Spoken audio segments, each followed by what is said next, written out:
Q1Q Pharmacy. Quality healthcare at affordable price. மணக்க மணக்க masala, Manakkadu chicken masala மற்றும் chilli chicken masala. Manakkadu masala. Taste daily. Taste the daily.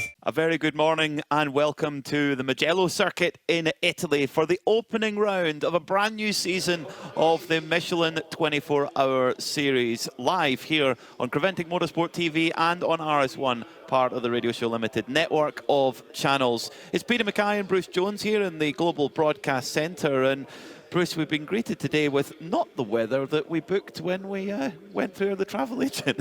No, indeed. Spring sunshine in Tuscany was what was ordered, but what doesn't take away from the rather grey start, and there's a little light rain in the air, a little bit of rain overnight, is the majesty of the Mugello circuit. It truly is fabulous. This is your first visit, but just an aerial shot showing the flow of this circuit. But what it never shows is the vertical drop and climb of this circuit. It is a majestic place. It is wonderful. Majestic Mugello. You could put that on a postcard, couldn't you? And this whole series here in the 24H series with Michelin is a postcard. It's a European postcard. It's some of the best circuits anywhere in the region. We start off here at Mugello. We're going to head off to Spa in about a month's time. We're going to go to Misano. We're going to go to Paul Ricard, and of course the traditional curtain call at Barcelona. The end of the season, always a great way to finish with that 24-hour race. But here at Mugello, the drivers are going to be earning their corn this morning with that weather. 7 hours ahead of us today and 5 hours tomorrow. What is the great unknown? The great unknown is how these cars are going to handle in wet weather, wet conditions on their new Michelin tyres. They've done lots of running in the dry. And again, we were talking about this before. It's some circuits actually, when it's wet, you still have a high level of grip, and others not so much. So it's a real void. But it's a passage through great circuits through Europe this year, starting here at Mugello. It is. That's what the 24-hour series is all about. It's about going to these iconic tracks. I mean, Mugello and Spa, they have a kind of similarity, don't they? The uphill, down dale, following the natural curvature of the land. Mugello very famous for motorcycle racing with MotoGP over the years. Spa so famous for, well, everything really, Formula One, endurance racing, etc. That's just under a month's time actually, so not much time to get the cars turned around. Misano in late May, ice cream, pasta, the seaside, beautiful. You know what, looking at this championship, it goes to places with very, very good food. Mugello, it's absolutely fantastic. Misano, when you go down to Cattolica on the Adriatic coast, it's a real holiday resort atmosphere as well. And Spa-Francorchamps, how do you want your frites with their mayonnaise? Well, just like that, really. Always mayonnaise with your frites, definitely. And then we finish off in Barcelona. What a place to go to close off our season and hand out the championship trophies that are being chased down by all of our crews. A 32-car crew for this opening round of the season. Weather is going to be the discussion all weekend. Let's have a chat through what the weather's going to look like, because we've had dry testing all week. We had a dry qualifying session yesterday, albeit in overcast conditions. Today we arrive at a wet Mugello circuit. At the moment, if it is raining, it's kind of drizzle at the moment. We'd like that to go off. That would be nice. Temperature pretty cool, 12 degrees. These new Michelin wets, or new to the 24-hour series teams, it's a voyage of discovery today. It really will be, and don't forget, all these cars, they've been cycling their drivers through four driver crews, 3 driver crews, some with 2. 7% humidity. It shows there is more rain coming, and looking at the weather forecast as we came in this morning, light rain, sort of 10-15% chance of rain until about 1 o'clock, and then at 2 o'clock it goes up to about 30%, but then it eases off. We should have sun late afternoon, or so it says, which is better than we'd expected. But for all these drivers, they're getting an extra formation lap, so we'll have 2 formation laps, because they've just got to see where the circuit is dampest, but it's only been drizzle this morning. If we go to full rain, that is an entirely different prospect. That's so true. Well, down on the grid, braving the weather, is Diana Binks, who fans of the Binksy bobble hat will be pleased to know that it is in full flow today. Binksy, sounds like there's great atmosphere down there on the grid. Where are you? I'm at the front of the grid, Peter. Thank you very much. Welcome everyone to the grid. It is a drizzly start this morning, as you just talked about, but we won't drone on about that too long, because I think we've got a bit more to come. All the preparations are getting underway for this race to start. We've got a fantastic display here on the grid with the drummers in their local costume and flags entertaining the teams and drivers and crowds that are down here. But this is where it all starts, at this point on the grid. And look at this fantastic Fiat 500 that we've got here just at the start. It's not the safety car, in case you were wondering. It's just purely on display. And on top of the car, we've actually got the trophy that all the class winners will receive at the end of this Mugello 12 hours. The Michelin 12H Mugello, beautiful trophy the class winners have had. So let's just wander over now and chat to our pole position team, Kessel Racing in the number 8, and I'll just come and have a chat with David, Alessandro. Guys, we're getting ready for the yeah, thank you very much, David. We're getting ready for the start of this race, just having a chat with your team, your drivers here. How are you feeling this morning?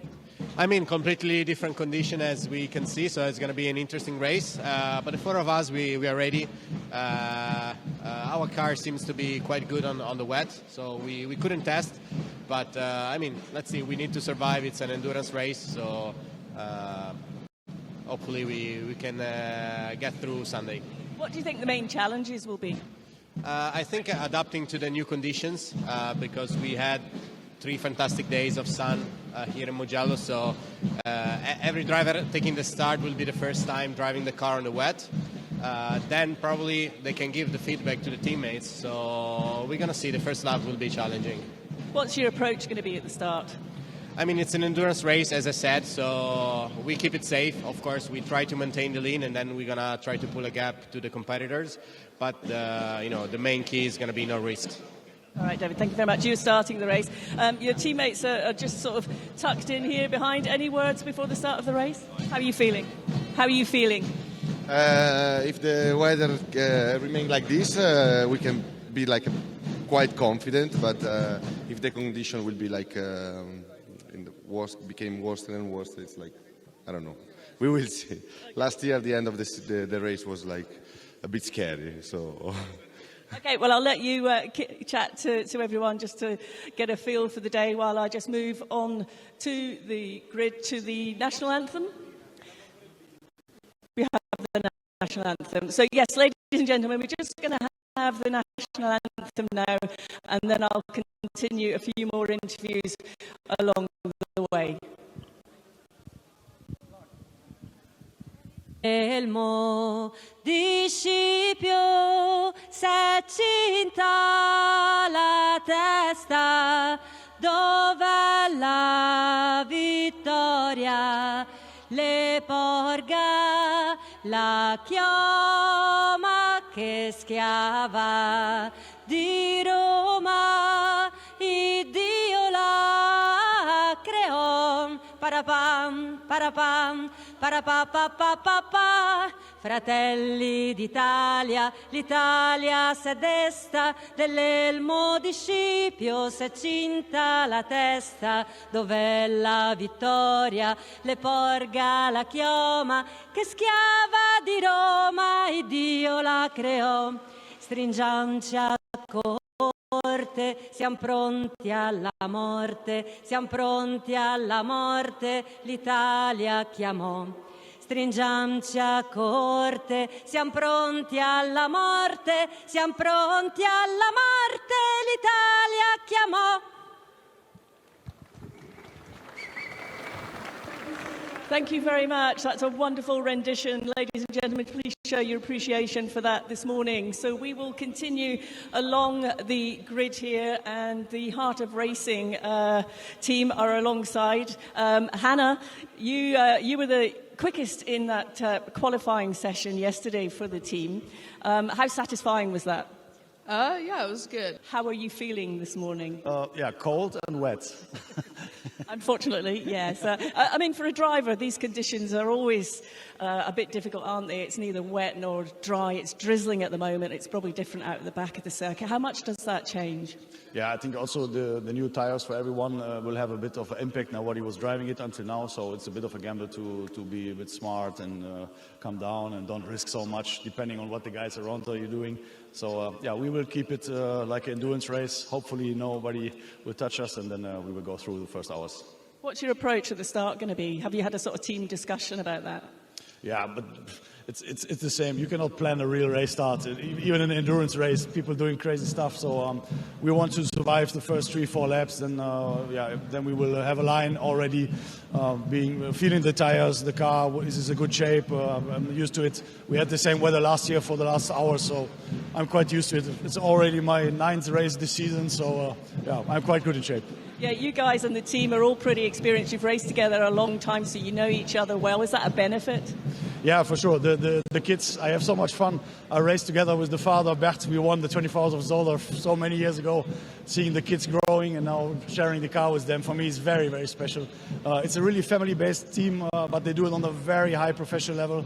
Already in the last years, a couple of years with the Porsche, they won more or less everything with that class. So the goal is clear. We want to get it done in the first weekend, and then we want to grow and be a really strong enemy for everybody else.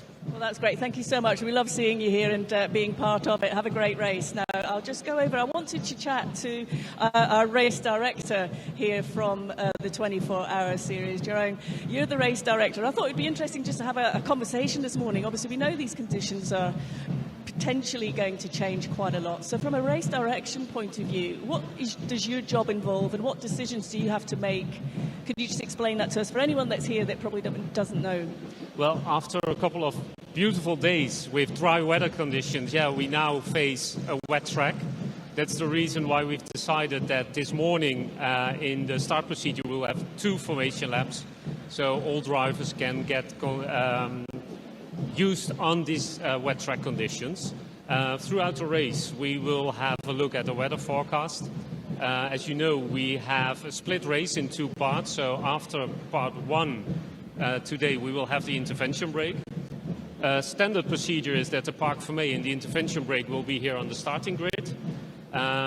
If weather conditions or the forecast on that is bad for tonight, then we have a scenario to put the cars in another position, but we will inform the teams on that when we have taken that decision. Yes, I guess it's a hour by hour or minute by minute basis, depending on how it's changing. But what's the biggest challenge for you? I think to keep it safe and fair for everybody. Weather can change very quickly, and we do not have that experience here yet. On other circuits we have, so we will have a close look on that. Okay, Joan, thank you so much for that insight, and I hope everyone has a good race and everyone up in race direction as well. So for the moment, we're just going to take a short break here on the grid, and I'm going to take a look around the track to get some more information for you. Well, Mugello is a historic place to go racing. They've been racing here since 1914, but the circuit as we know it today, been racing since 1974, and it is fast around here. 274 kilometers an hour, about 165 miles an hour as they hit the brakes hard for turn 1 for San Donato. Really, really exciting corner. They crest up the hill and then hit the brakes hard for that opening corner. But it's around the back part of the circuit, around Arrabbiata 1, 2 and Scarperia, where the GT3 cars are well over 100 miles an hour all the way through. In a multi-class scenario, it's going to be tricky at certain points of the circuit where the cornering speeds are much, much higher with those GT3 cars. Here in the 12 Hours of Mugello, well, it's Herberth who are the most successful ever team in the history of this event with 3 wins. Porsche, the most successful brand, with 4 wins. Robert Renauer, Ralph Bowen and Daniel Aleman all tied on 3 wins apiece. They're not here this week, so who is going to come out on top later? A beautiful circuit to go to with heritage, and one that the drivers always look forward to. Mugello, what a special place it is. Been some fantastic races across the years. Motorbikes, most notably, great sports car races. You look at Ix and Mass, they won a couple here, spread across a decade as the 70s went to the 80s. But it's after long ago, during the COVID years as well. So a lot of people saw it for the first time, even though it's been open for 50 years. But let's go back to Die in the Drizzle. Thank you very much, Bruce. We've got 10 minutes to go before those 2 formation laps get underway. I've come down to the GTX class pole position down here, and it is the Vortex that took that stunning pole position. Arno, you had a great run yesterday. Yes, yesterday it was a great day. The car was okay with the weather condition. And now for the rain, we don't know because it's a new car. We drive just one time on the rain, but the target is to finish the first part in the same lap as our concurrent for tomorrow. You've made a lot of developments with the Vortex car, haven't you? You've been part of this 24-hour series for some time. What is it about this series that makes you want to keep being involved? Yes, last year it was years of development. We have just one car in 24-hour series. This winter we have a lot of development too. And this year the target is to start the commercialization of the car. Okay, well, we wish you well for the race. Have a great race. Thank you.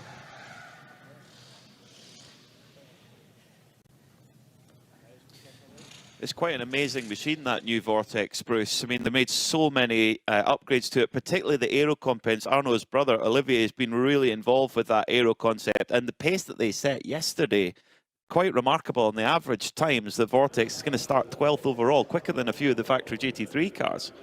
Yeah, we both commented about how balanced the car look as well, and that's taking away and ignoring, for now, actually, its aerodynamic efficiency. Huge tunnels going towards the rear of the car, taking the airflow to the middle of the back to give that car the great balance, but it also has that fantastic V8 rumble that goes with it as well.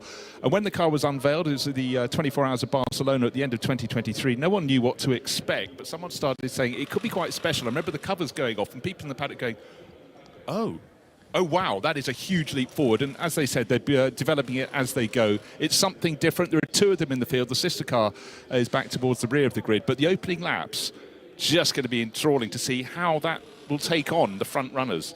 Well, they've talked about how they've done a lot of development with the car, but that's amazing that the guys that designed it have only driven it once in the wet. So that might tell. We'll see how they get on. It's an amazing machine, carbon tubular space frame with carbon fibre bodywork. It's a really impressive car. 1,000 kilograms, 550 horsepower. That is a recipe. It might be a little bit hairy on those opening laps, actually, in the wet. It could be, but in comparison to its predecessor, it felt like it jumped forward a full decade. The previous one, you often saw it in states of disarray, and as they took it apart, effectively you had a cockpit and an engine in the first Vortex, but this is another fish entirely. Different game. Right, front of the grid, though, we talk about the GT3 cars. We've got 15 of those. That's fantastic. A big jump from 2024's front class offering. It's split between AM and there's some outright runners as well, but the Pro-Am, AM, so there's three classes within the top group as well, but we've got 6 manufacturers out there playing. It's Ferrari and Mercedes hogging the first 2 rows, but it's good to have other mates in there as well, with Audi, Aston Martin, Porsche, et al.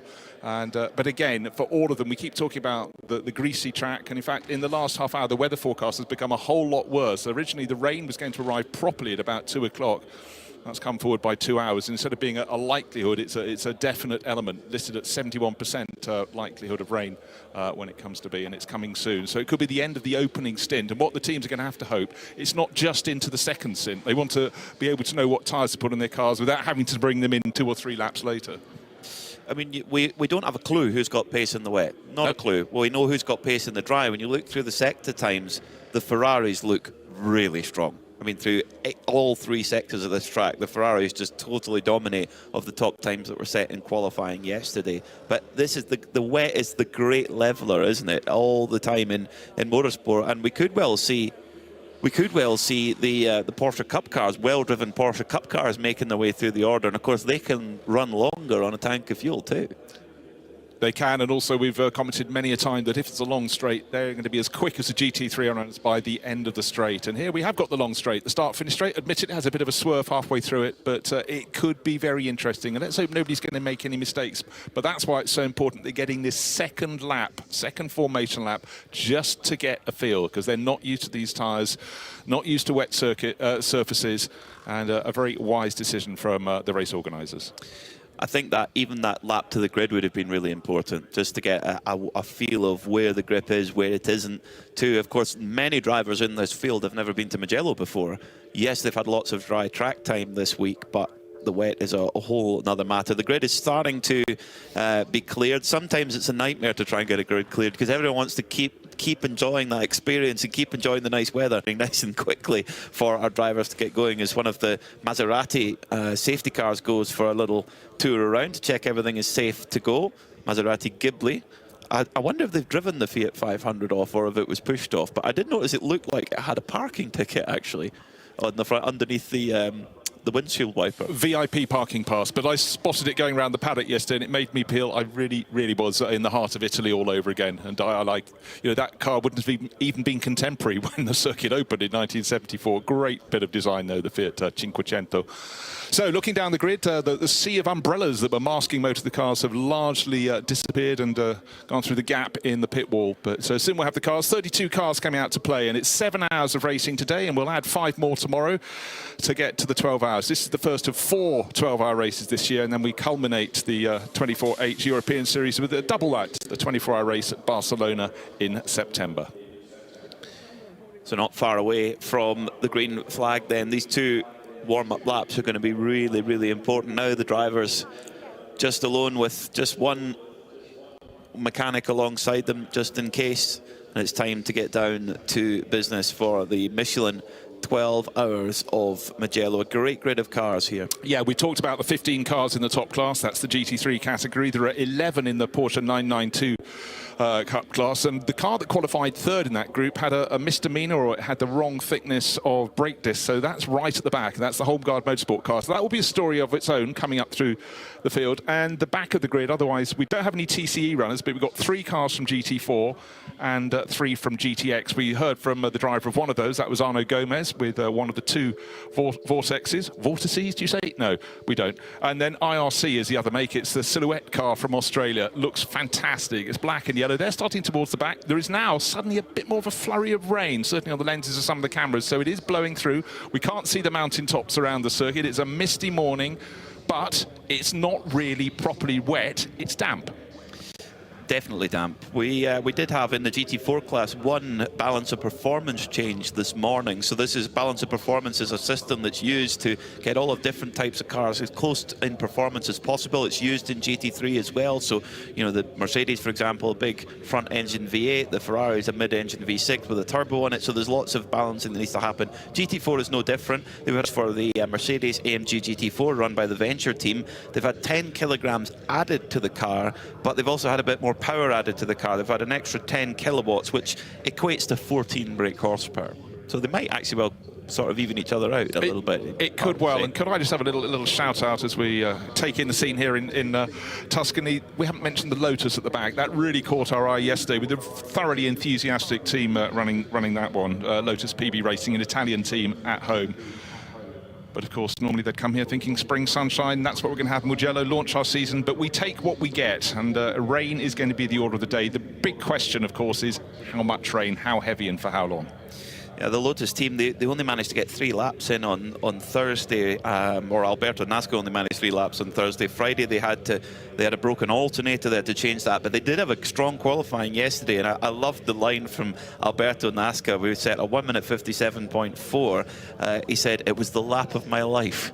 And he was just beaming and smiling at the same time. And those guys in the Lotus, they're having a brilliant time. Brilliant to see a Lotus. It's quite a rarity nowadays in motorsport, and brilliant to see them here with that V6 engine machine, the Emira GT4. You see a few of them racing in British GT and various other places, but they are a rarity. Mahiki Racing got 3 entered in this year's British GT Championship, so it is finding its feet, but it looks just very sharp in its bright yellow livery. Not quite so bright today, because nothing's feeling very bright here at Mugello Circuit, but we're going to have 7 hours of racing today, and the cars will form up after that on the main straight, on the starting grid. They'll be kept there overnight, and we'll start again tomorrow.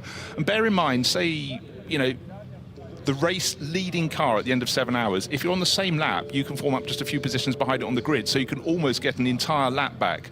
And so it really is a bit like a lot of racing in the early days, the Daytona 24 hours, get through the night. Le Mans used to be the same, get through the night, and then we'll see where we are to take the sprint to the finish. And there is an element of that, but the moment you get a penalty, a drive-through for some little misdemeanor, you fall down a lap. That is a disaster. But for those of us in the commentary box, and Ben Constantinos will be joining us later, you look and you cringe when someone's picked up another penalty, and in this, if it just drops you down onto the lap behind, it does have ramifications. Yeah, we had quite a few as the field roll off either side of the beautiful little cheery looking original Fiat 500, the Cinquecento. I had a Seicento in the 90s. or from the car was from the 90s. I had it about 10 years after that. As the field roll off for 2 warm-up laps here. Very important to get that tyre temperature. And as you rightly say, Bruce, it's all about staying on the class lead lap. When we come back tomorrow, as long as you're on that lead lap, you start it on that lap on the grid and ready to go again. If you've got a bit of pace in hand, you've got the opportunity to decide, do we not fill up the car with fuel and put our rivals another lap down, or do we with an advantage to run longer in the morning? That's the decision. I mean, Herbert Motorsport, who have won this race more times than any other, they were always of the view, fill the car up and start tomorrow afresh with a full tank. It's a little bit like, were you the sort of person that did your homework on a Friday and then you had the whole weekend to enjoy, or did you cram it in on a Sunday? I was probably a bit of the latter, to be honest. Or copy it from a friend on the Monday. Never mind, we don't go there. But the important thing for me, I was saying it's a little damp on the grid, but as the cars go around the circuit, they're up, they've come out of Poggio Secco, a corner, lots of people going into the gravel on the outside of that effective third corner. Then they go down over a little rise, then down to Materazzi. It's a left-right combination. There is spray coming out of the rear of the cars. There is more moisture on board than I thought. So on pole position then is the number 8 CCC Kessel Racing Ferrari, looking very, very strong, with the heart of racing by SPS Mercedes starting on the outside of the front row. So Ferrari and Mercedes on the front row. Then it's Ferrari and Mercedes again with Red Ant Racing. They're making a step up to GT3 after winning the 992 championship last year. They start alongside Aero Motorsport in their brand new Ferrari 296 GT3. On the third row is the first of the Porsches. Car number 73, Proton Hooper Competition, will start off alongside the first of the Audis, Continental Racing by Simpson Motorsport, car number 69. Row 4 is the number 44 of ARC Bratislava with their bright yellow Lamborghini alongside the Juta number 71 Audi, the red and white Circle K machine. Row 5 sees the brightly coloured Porsche from Manamuri Energy by Ebby Motors, car number 95, alongside the Pellin Racing Gulf coloured number 29 Ferrari. Row 6 sees the E2P Racing Aston Martin. They ran a Porsche last year. They bought one of the brand new GT3 Evo Aston Martin Vantages, and they will start alongside the Pole Sitter and GTX, that number 702 Vortex V8. On row 7, it's Hoffer Racing. Car number 11 set some great times in qualifying yesterday. They'll start alongside their the number 56 Scuderia Para Ferrari, which has won twice at this race in the past. Row 8 will see the number 23 Pellin Racing Ferrari 488, one of the older Ferraris, starting alongside the 58 MP Racing Mercedes in the AM class, the Gosner family outing. Then we get into the 992s, and boy oh boy are we going to have a fight here. Row 9 sees the pole sitters 909 Red Camel Jordans fighting with Müllner Motorsport 921. That's going to go all the way through, I'm sure of it. Then we've got a mixed class on row 10. Car 111 for 111 Racing in the GTX category. The IRC GT will start 19th alongside Seb Lejeune Racing in the Porsche 992 category. Then on row 11, it's the Dutch squad, MDM Motorsport. Maybe they could go well in these wet conditions. They will start alongside series stalwarts RPM Racing in car 907. Row 12 is Ebby Motors with their 973 Porsche 992, and Ajith Kumar Racing, a fan favourite, I think it is very fair to say. Car 901, watch for that crew coming through the field as well. Row 13, HRT Performance in their 928 car, share it with the number 949 of Scuderia Faron. Row 14 is the second of the Vortexes, car 701, which shares with the 992 numbered machine of Porsche Baltic. Row 15, still they come. CCS Racing, your pole sitter in the Porsche, the Gebhardt family outing. Father and son having a brilliant time. They will start 29th overall, alongside the Lotus of Lotus PB Racing with an all-Italian driver lineup. Then in 31st, it's the Venture Engineering Mercedes, the winners, of course, in their category at the Barcelona 24. And the big story, Homeguard Motorsport, who qualified up towards the front of their class, put to the back after an out-of-homologation brake test was detected during scrutineering. That is your 32-car grid for this 2025 Michelin Mugello 12 Hours. What a lineup, Bruce. It's fantastic, and there's great diversity there as well. As I said, in the GT3 class, as the windscreen wipers 6 manufacturers there. That's a really, really good mix. What we've seen in practice, and then in qualifying, it's Mercedes and Ferrari, or Ferrari and Mercedes at the front end of the grid. But that was all on dry track. How are they going to shake out when we're on what is actually an increasingly wet track? It was drizzling on the grid, but it seems to suddenly become a whole lot heavier. A lot of spray being picked up by the drivers as they go around in formation on this second formation lap. They're about halfway around the circuit, and if you've never seen Mugello before, it's not only got a fantastic combination of corners, but it rises, it falls, it dips, it twists.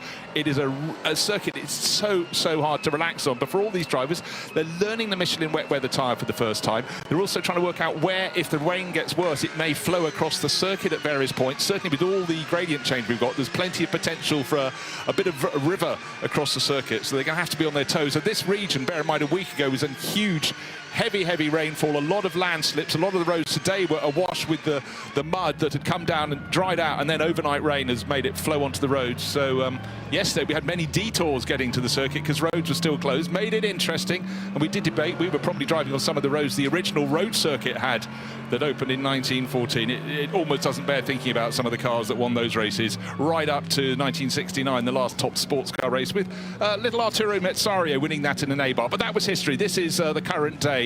And for the drivers out there, I think a lot of the drivers who aren't taking the start will be going, you know what, I think I'm actually suddenly quite glad. Coffee, anyone? Yes, a nice cup of strong coffee from our wonderful hospitality here at the 24H Series. Yeah, a fantastic new facility. It does make me smile on this very grey and wet day. The pole-sitting car, sponsored by Ray-Ban sunglasses. Not required today. Rain glasses, please. There is no price on looking cool. So they tell me. You can get clear Ray-Ban glasses too. So they'll make them for you. So the safety car guiding the field around. They're into the 2x2 formation. It's going to be David Fumanelli, who was so strong in qualifying yesterday, who's going to lead them away in that number 8 Ray-Ban backed Ferrari alongside the heart of racing Mercedes, waiting for that green flag. The GT3's pairing up 2x2, waiting for those lights to go out. As soon as those lights go out, it is go time for the 2025 Michelin 12 Hours of Mugello. Lights still up, race director letting them go. Green flag in the air. We are racing in Tuscany as the Ferrari of David Fumanelli, well, doesn't have to worry about that spray behind them, but the middle of the pack, imagine being in the middle of that pack with all that spray. But Fumanelli strong on the brakes as here comes Manuel Lauck up the inside in the Porsche, moving up into third position, really being brave on the brakes there. Good start for me and James as well in second for the heart of racing Mercedes, but Manuel Lauck looking very racy in that Porsche, Bruce. Yeah, it's going to be 7 hours of racing today, and you always debate how hard are people going to push in the first corner, but the wonderful thing about Mugello is you lose the cars as they accelerate away from the grid because there's such a dip and then a climb as they come up towards the first corner. But definitely a good move and up to second place, but getting it wrong at turn number 4, which is Materazzi, was the Porsche, the Huber Porsche that had gone from 4th to 3rd to 2nd. I think he collected it, but certainly very busy out on the track, and it's getting wetter by the moment. It is a big moment there for Manuel Lauck in that Proton competition machine. I mean, you don't win 7 Nürburgring 24-hour class victories if you're not good in the wet. You have to be good in the wet if you want to win that much at the Nürburgring, and he's using that experience. But deeper in the pack, Nick Johnson in the 907 RPM car, I mean, right in the middle of the storm, all that spray everywhere, and you've got to try and pick your line and try and keep the car clean. We've got 12 hours of racing, 7 today, 5 hours tomorrow. You do not want to throw it away on this first lap. No, the first 2 drivers making their break, David Fumanelli in the pole Ferrari, but certainly Manuel Lauck is attacking big time. Our timing screens actually have lost Manuel Lauck. They haven't adjusted to have him in that second position. But the first 2 cars getting away, and everybody else trying to be polite, careful, and the Hofer Racing Mercedes that showed flashes of speed with some of its driver lineup in qualifying, trying to choose its moments. Alexander Prince at the wheel of that at the moment. But the first 2 cars, the Ferrari from David Fumanelli, he said to Diana Binks down on the grid, yeah, I'll just basically try and get to the front and stay there. He did that, but there's a huge amount of spray for all the drivers following. You definitely want to be at the front. You do not want to be trailing in that spray. It's Fumanelli just got the back end sliding out of Corintau, heading up towards Biondetti 1 and 2, but it's Fumanelli who leads then for Kessel Racing with Manuel Lauck right behind him. Then there's a reasonable gap back to the heart of racing SPS Mercedes. Good start from the Continental Audi in 4th. Yeah, very good indeed. Lost in the spray, it most certainly was, but we did start to pick it up. And the 992 class, it's super close in that. Just waiting to see who's going to be the first one across the start-finish line. Quite possibly Brick Breukers. Yes, it is. He's just gone through he was on class pole for Red Camel Jordans.nl. But as they go on to the second lap, down to that fabulous first corner, San Donato, still there are people trying to make overtaking manoeuvres and braking very, very late into the corner at the tail end of the GT3 class, and then come the 992 Porsches. But at the moment, it's being led by the pole sitter, David Fuminelli. His advantage just a whisker over 1 second at the opening lap. But bear in mind, all these drivers are getting their first proper feel at racing speeds for the grip or lack of grip they're getting out of this wet weather Michelin tyre underneath them. It is a voyage of a discovery, and you just don't want to be the one that push that little bit too hard. A voyage is maybe the correct word if it's going to keep raining. Well, and you know, we've seen that the Porsche and the Audi that sits in second and third right now, they've not really had a great deal of pace in the sessions that we've seen. It's been, certainly in qualifying, it was the way of the Ferraris and the Mercedes, but in the wet, it's such a leveler, and often comes down to the driver behind the wheel. As now a spin for one of the Vortexes. It'll be 702, Biano Gomez. No, yes it is, you're right, it is.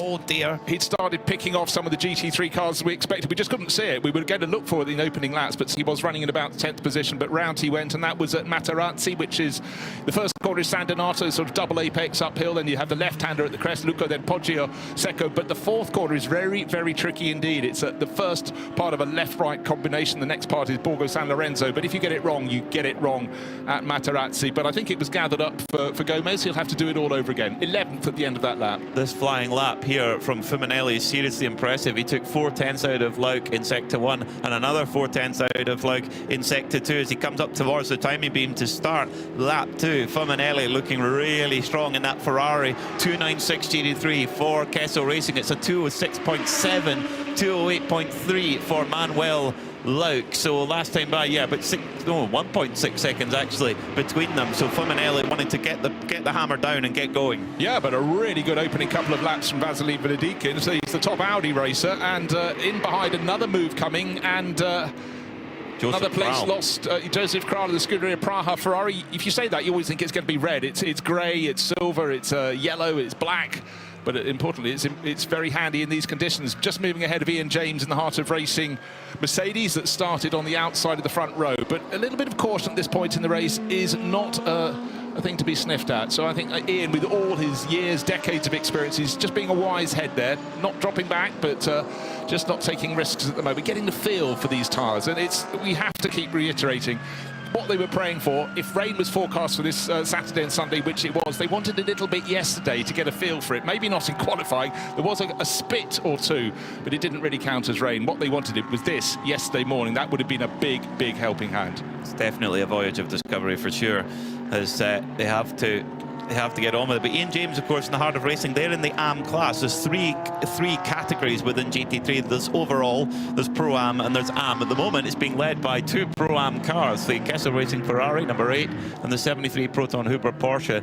Vasily Vladikin leads in AM in the Audi, 3rd overall. Then it's Ian James in 5th, yeah, because the Scuderia Praha car has gone up into 4th in the Pro-Am category. The first GT3 overall is actually Red Ant Racing in 7th place right now in the car number 93 for Kenny Hire. Yeah, I think it's really worth picking out Joseph Carr's performance in the Scuderia Praha car. He started down in 14th, he's got up into 4th place, but a driver who deserved many more breaks. He sort of rose quite high up the single-seater ladder, but then it didn't work for him. But for any Czech team, of course, they want him on board. He's a really quick, safe pair of hands as well. So he's making the progress in the early laps. Yeah, double winner at this event. If he were to win tomorrow, he would be joint with Daniel Alleman, Robert Renauer, and Ralph Bowen as a 3-time winner. As another change for position as Alex Prince is charging in the Hoffer Racing Mercedes. Just gone past Ian James, gone up to 5th. Now Alex Prince started 13th on the grid. Ajith Kumar Racing, Mathieu Detry just checking out how the gravel is in the wet, and he's managed to get back on the track, but is about to lose 1, 2, 3 positions. The RPM Racing entry with Nicholas Jonsson pulling aside, getting past. A little slip up. That was the final corner of the lap. Bucin is a corner that drops from top to bottom, from entry to exit, and many a driver goes in the gravel trap, but he did continue. But that was 3 places lobbed out of the window. Really tricky in the Porsche 992 Cup category. There's four cars all going into turn 1, all in different parts of the racetrack, trying to find the grip. This is where the driver can make such a difference in the wet. You know, the driver always makes a difference, obviously. But in the wet, that's just multiplied.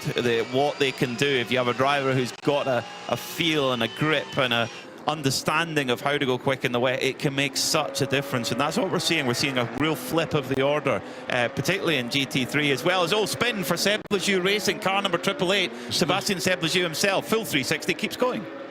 No problem. There we are. He was in that 4-car battle. He made it a 3-car battle. He's going to join all over again. But I tell you what, Mathieu Detry, having gone off in the gravel half a lap ago at the final corner, he is picking off places already. He's picked off Nicholas Janssen, fighting his way back. But in the middle of a 3-car train, Mathieu Detry had just gone past, and at that corner I was mentioning earlier, Materazzi, it seems to be really, really treacherous there. Another spin, but importantly, not into the gravel for Seb Lejeune.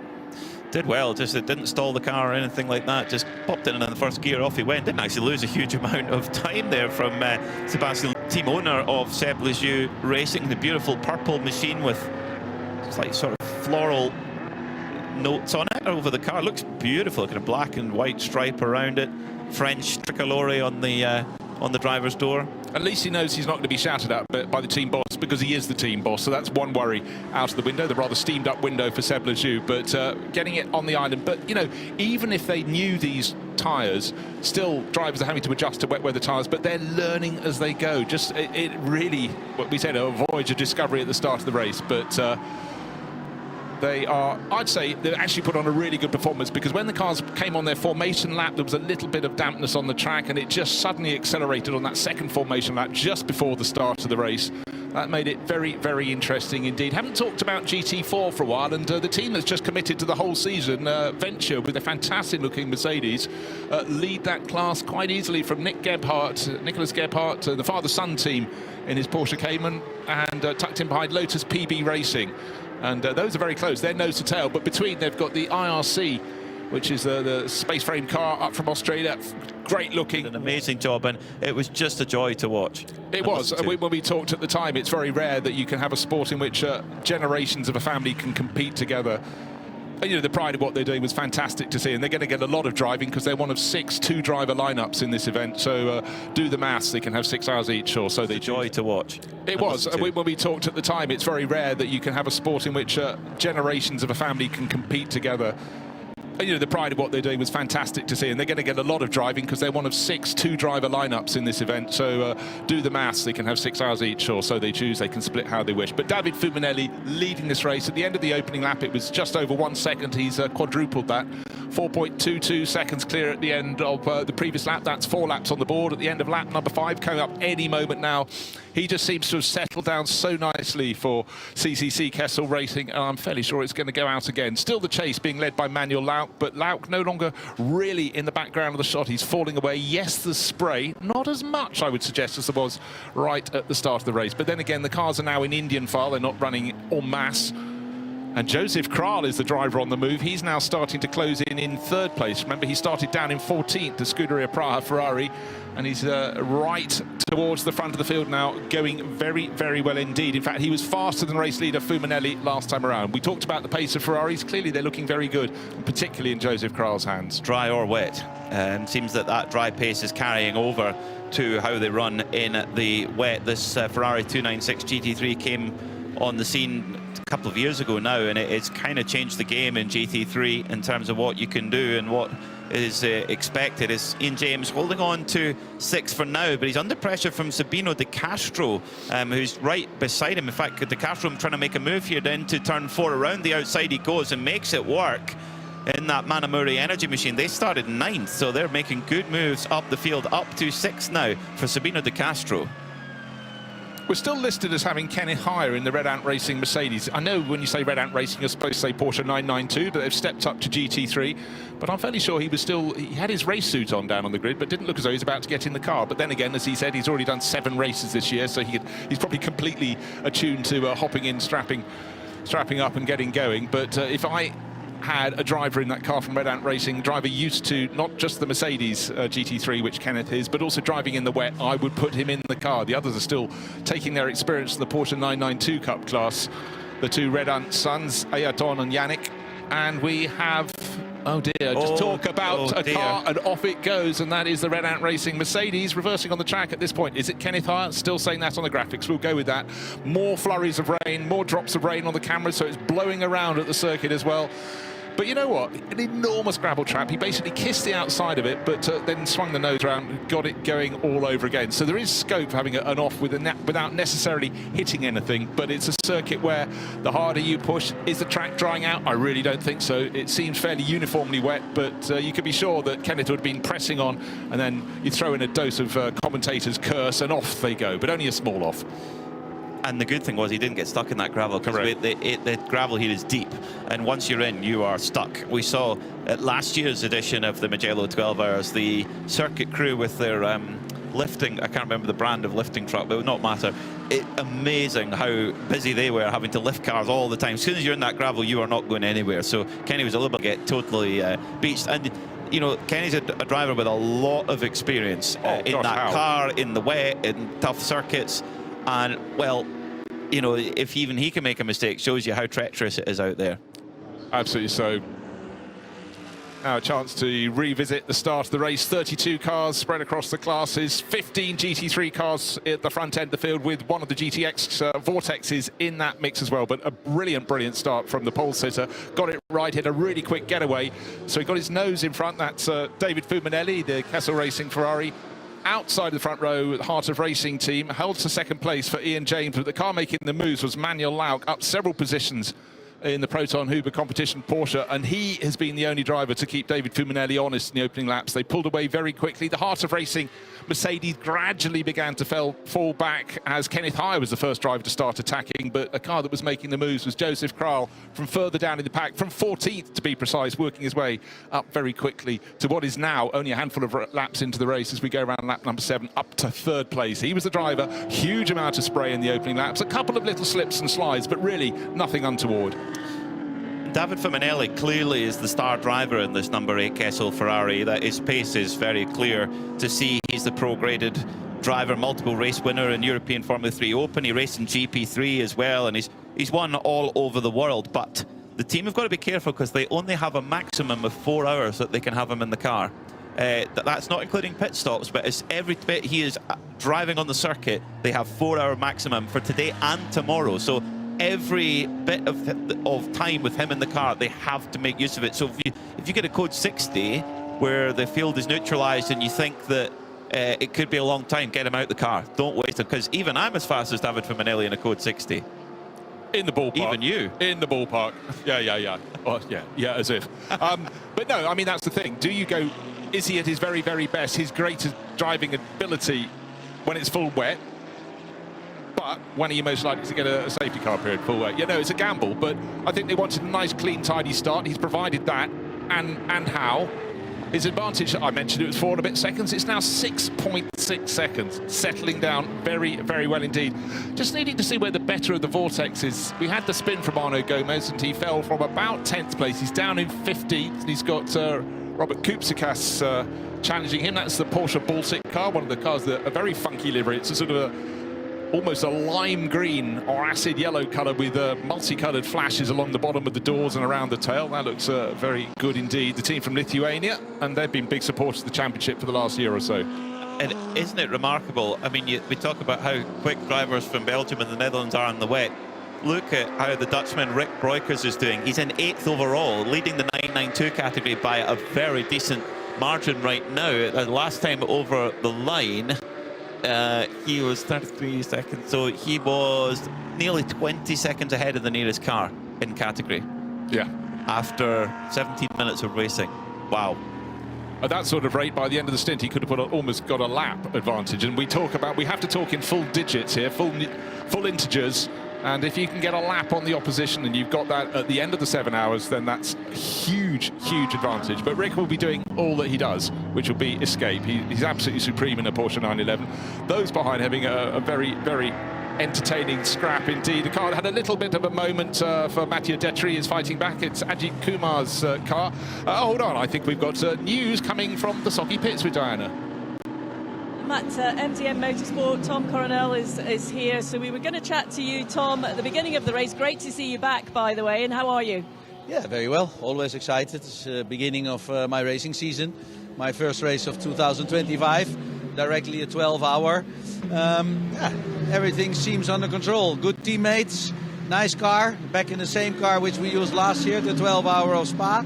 So a good season we're going to expect for myself.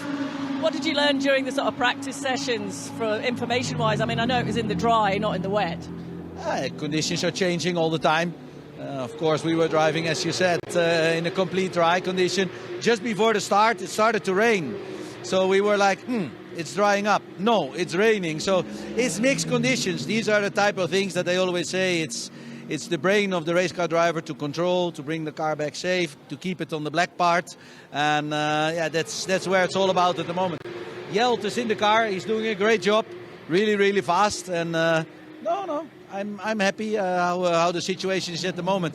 In these type of conditions, of course, experience counts. So I just gave him some advice on the radio, and you can see he's improving big time. It's a young boy, and we had a big discussion. Tom, you will do the start. I said, no, Ajith, I've done so many starts in my life. You need to learn. And he said, yeah, I would like. What did you tell him? I told him, be clever. It's a 12-hour race. You saw at the start he overtook directly a few cars, so he knows how to play the game. I saw the confidence is there. He doesn't have a lot of experience, but together with the confidence, that's where it's all about. And at the moment he's doing a great job, so I'm very happy. How important is it to sort of feel comfortable in the car when you're in those conditions, certainly when you've not got the experience that you have dealing with conditions like this and the traffic? The good thing was that you see what other things are happening around you, different lines. You have to keep on searching how the car wants to suit in these type of conditions. And I saw he was absorbing this very well. And I gave him a few tips on the radio because we have an onboard camera. Everybody is watching together. So we're in the same time driving, only he's in the car. So it's big enjoyment to see that young people are choosing these type of races to have seat time, because it's very difficult and very expensive, of course, to have this time on track in a car in different conditions, and that's what they learn here now. Well, that's what the 24-hour series delivers, isn't it, to drivers at all points in their career. It's fantastic track time, which is obviously a benefit to everyone. Yes, absolutely. This is why I'm also here. This is why I'm enjoying it. It's not anymore about those last 1/10 of a second. It's about being clever, changing conditions, different drivers, different strategies, because that's also a key point of this series. No, I like it a lot. I would love to do all the races, but we will do 2 of the 6, yeah. Great. Well, it's great to see you here. But finally, just let me ask you about this Mugello circuit. How would you describe it from a driver's seat? Well, it's good that Formula 1 came here, so it's one of the best tracks there is. The last time I was here was in 1994, European Opel Lotus. I won that race, European Series. So I haven't been here for a long time. I've just seen it from TV. We have not been testing here, so also for myself, to absorb the track, there are some nice tricks in it because it goes uphill and downhill. So some blind corners. It's a challenging track, but also with space if something happens. So to me, it feels good. Very good. It's one of the coolest tracks there is. It's changing of condition, changing of directions because of a lot of the chicanes, but it's all high-speed chicane, third gear, high-speed corners, then the blind one uphill. So it's very exciting. It's like wow, yes, I made it. It's a good track. I'll take your word for it. It looks like a roller coaster to me watching. Sorry? It looks like a roller coaster at parts for me watching. Yes, it is, but that's what we like. We don't like flat tracks. We like different circuits, and that's why it's good to be here. Tom, thank you so much. When are you getting in the car? Second driver, so I think 40 minutes. Great stuff. Thanks, Tom. Thanks a lot.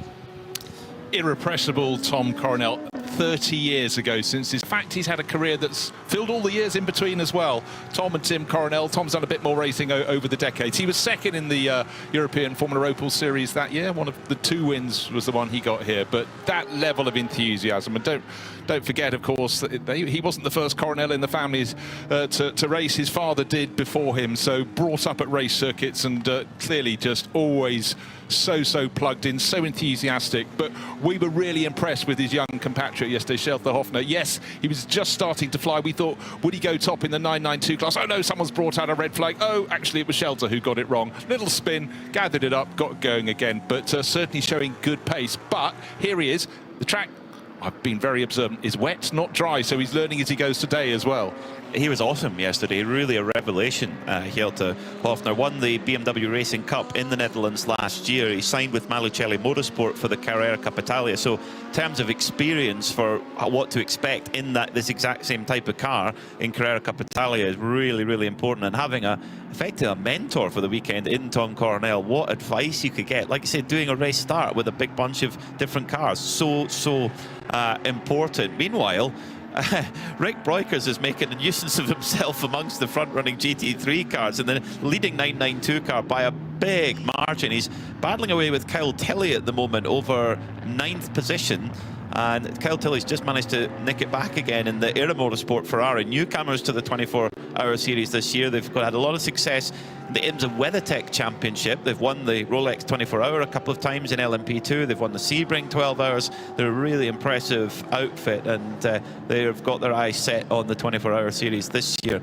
with a Pro-Am class entry. Is right behind them as well as the Gulf-coloured Pelin Ferrari, the number 29. That's driven by Carl Marcelli, who's the pro driver in that car. Has just gone around the outside of Rick Breukers. And I think Rick also may be thinking, I think I'm just to let these guys go a little bit and try and get into my own rhythm, because these cars, they make their lap time slightly differently. In a straight line, there is not a great deal to separate them. When they hit the brakes for turn one, they're both hitting a kind of top speed of 165 miles an hour, but it's the apex of the corners where the GT3s have a lot more performance. Yeah, no, Sakar doing a very good job, but you can bet your bottom dollar that Rick Breukers, in fact, he just lost 2 positions, but that's because he's let them by. But he'll enjoy just troubling them. This is a game for him to play, something for him to have focus. But certainly that pale blue and orange Pelin Racing Ferrari being driven very, very nicely. But then Carl Marcelli, you expect that from the Canadian racer, the guy from Ontario. He's raced tracks all around the world and seems very, very at home. As I say that, he runs too deep into Materazzi, loses an advantage. That means Carl Tilley may be able to attack at the next corner. Not quite, just covered off, chopped across his nose.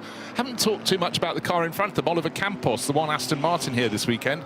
That's the Spanish team, E2P Racing. He's keeping it neat and tidy. He's gained several positions, but again, forgive us, but quite a few of the cars making moves in the opening lap were hidden in the spray. It was very wet at the start of the race. There is a little less spray now, though. That's good. The Oliver Campos driven car is a brand new car for E2P Racing, a team that we know well in the 24-hour series. They ran an old spec Porsche last year. They've purchased a brand new Aston Martin GT3 Evo, the Vantage Evo, which Aston Martin have developed that to be a more driver-friendly package for non-professional drivers, which will really, really help in these conditions, to have a car that's not quite as edgy and is a little bit more comfortable for the driver. And Oliver Campos doing a really good job in that number 90 machine. Again, when you're looking at GT racing since the sort of advent of GT3, you get a cycle. One manufacturer will bring in a new model 1 year, or an Evo model, and they're being adapted. But the two marques that really seem to be selling the most are Mercedes and Aston Martin, for the simple fact they are the ones that cover what you just mentioned, having cars that the AM in a car can be as comfortable in as the Pro, and they're certainly much more predictable. I mean, the Ferrari looks fantastic, but it's a bit more edgy. Starting to sense that conditions are changing a little bit. I think the track is beginning to dry, but not uniformly. Well, there's no surprise there, according to where the sun isn't hitting, but certainly seeing a group of the cars in the 992 Cup class, including Nicholas Jonsson. How many decades of experience has that Swede got? Getting it slightly wrong, basically, because suddenly they had a bit more grip than the previous lap as they were starting to turn downhill at Casanova, which is effectively the 5th corner of the lap, and then suddenly finding in the middle bit of the tarmac on the track, it was a bit wetter. So 3 cars in a row suddenly had their front end washed away. They all had drivers of suitable caliber to get them back, with Paolo Bras Silvero for Scuderia Faraon doing a good job in front, but it certainly was a moment where their heart rate would have just gone up by a few beats, that's for sure. Out front, though, the margin is just growing with every single lap. David Fuminelli, the best part of 14 seconds clear after 12 laps of racing. That's impressive. The 992 AM category is going to be so hotly contested all the way through this race, but it's been a great start for Ajith Kumar Racing. They're up to 2nd overall in 992, the leading AM car, and we know, we're well aware of just how much support there is for that car. Ajith Kumar he's always so polite, always smiling, saying hello to everyone, but he is a mega star, and it's so nice to see so many new fans of 24-Hour Series that he's brought to this championship, and we're delighted to have you along. So if people are new to the 24H Series and didn't watch the Dubai 24 Hours, what does Ajith do for his day job? He's a Hollywood actor, and we were not prepared for how much of a megastar he is. And Dubai, we had enormous viewership figures on our live stream on Preventing Motorsport TV, and indeed listening on RS1, part of the Radio Show Limited network of channels, but also at the circuit it was packed. They actually had to close the gates because they could not fit any more people in, quite literally. So it's brilliant to have them as part of the championship, and Mathieu Detry right now doing his job very, very well. He's just ahead of Martin Rump, who qualified very well yesterday in the drive for Mühlner Motorsport. Meanwhile, battle over Manuel Lauk in the Porsche, hanging on to second position for now, but Joseph Kral in the Scuderia Praha Ferrari, the silver and highlighted yellow machine, really putting the pressure on, and we know how quick Josef Kral can be so far in these conditions. In fact, he holds the fastest lap of the race, a 2:06.5. The fastest lap for Lauk, a 2:07.4. Fiminelli, a 2:06.6. So he has the ultimate potential right now. Okay, well, the battle is under half a second between them for second and third, Manuel Lauk in his Porsche. But just, you talked about that lap pace. That's best part of 18.5 seconds down on a dry circuit time, which is the best lap in qualifying. Well, of course, they were aggregates when we came to qualifying, but the pole aggregate was 1:47 flat. And so we're way off that. I do sense, I don't know if you sense as well, there does appear to be not so much a dry line, but a slightly less wet line that's gradually developing. But the worst rain is due to be coming in, where are we now? In about half an hour's time. But it's been chopping and changing the weather forecast. We're going to get rain, we don't know when, but for all these drivers, they're still learning about the Michelin wet weather rubber because they haven't had the wet weather running. And then what happens when they get to the pit stops? There will be driver changes, and the next driver is going to have to get their first feel of a wet circuit here at Mugello on the tyres that they do not know as yet. So how fast someone can adapt, that's going to be hugely important. And that feedback to the next driver going in is vitally important for those who are out on track right now, saying that watch here's good, as whoa, the GT3 front runners, whoa, trying to get past Nick Gebhardt in GT4 now. He is in the category right now. He is not leading. In fact, so the car that qualified third in GT4 is up to first. Matthew George, been there from the outset. Yeah, he's driving superbly. The driver from the UK, up by a good margin on the CCS Lotus, as Nick Gebhardt in the Porsche just dropped back to, in fact, he's jetted up to second, actually, as Lotus PB Racing are in third right now. So GT4 hotly contested, but Venture doing a good job. Yeah. Committed for the season as well. Oh, gosh, the battle for second place. It's still Porsche in second place. It's still Manuel Lauk, but Joseph Kral is ducking here, ducking there. Okay, sometimes he gets very close and he gets a face full of spray, but he's probing, he's pushing, and Manuel Lauk is not going to be feeling too comfortable. But as they went past poor Nick Gebhardt, when you're in a lower performance class car, you stick to your racing line. He was trying to do everything right, but there was one point of the track that was very wet. He did slightly try to get out of the way and then he put the car sideways in front of them. So it's such a difficult situation. Brilliant to see Joseph Kral back, and Scuderia Praha. You know, they're a team that really transcended the series about 7 or 8 years ago. They won the 2017 edition here. They won the 2019 edition. Scuderia Praha, Ferrari dealership in Prague. They run a lot of Ferrari Challenge stuff, but great to see them back here in the 24-hour series with the latest model, the 296 GT3, an amazing machine. As Kral just gets a little bit of a wiggle as he asks for the power from that. And the thing is, it's a quite heavily turbocharged engine. When you look at the boost figures and you compare it to the old model of Ferrari, the 488, which ran a bigger capacity V8 engine, and you look at the other turbo cars here, the Aston Martin, for example, which again is a turbo V8, it's only a 2.9 litre V6 in that 296 Ferrari, so it's very boosty. So in the wet, it's got to be a wee bit of a handful when you ask for that power. Look, 100%. I remember in the very early days of turbos arriving on road cars, some of them you didn't know it was a turbo. It said it was turbo on the boot, and then suddenly, some while after you asked for it to arrive, it would deliver the power. And the most vicious one I think I ever drove was a Ford Tickford Capri. And I remember putting the power down on a road that just had a wall along my side of the road. I suddenly thought that was a bad idea because the power was massive when it came, but you did have to sort of be aware where, remember that you pressed the pedal some while earlier, but of course then turbo boost was brought far much more under control. But you know, we've moved on since then. But of course, most turbos now are on larger engines, but back then they were tiny engines or smaller engines, you know, 1.5 litres, etc., etc. But anyhow, supercharging, turbocharging, it comes, it goes, but different purpose for it now. But one thing that doesn't change is fact motor racing should be good. It should be side by side, and it most certainly is for second place. And down, protecting the inside line into San Donato, the first corner.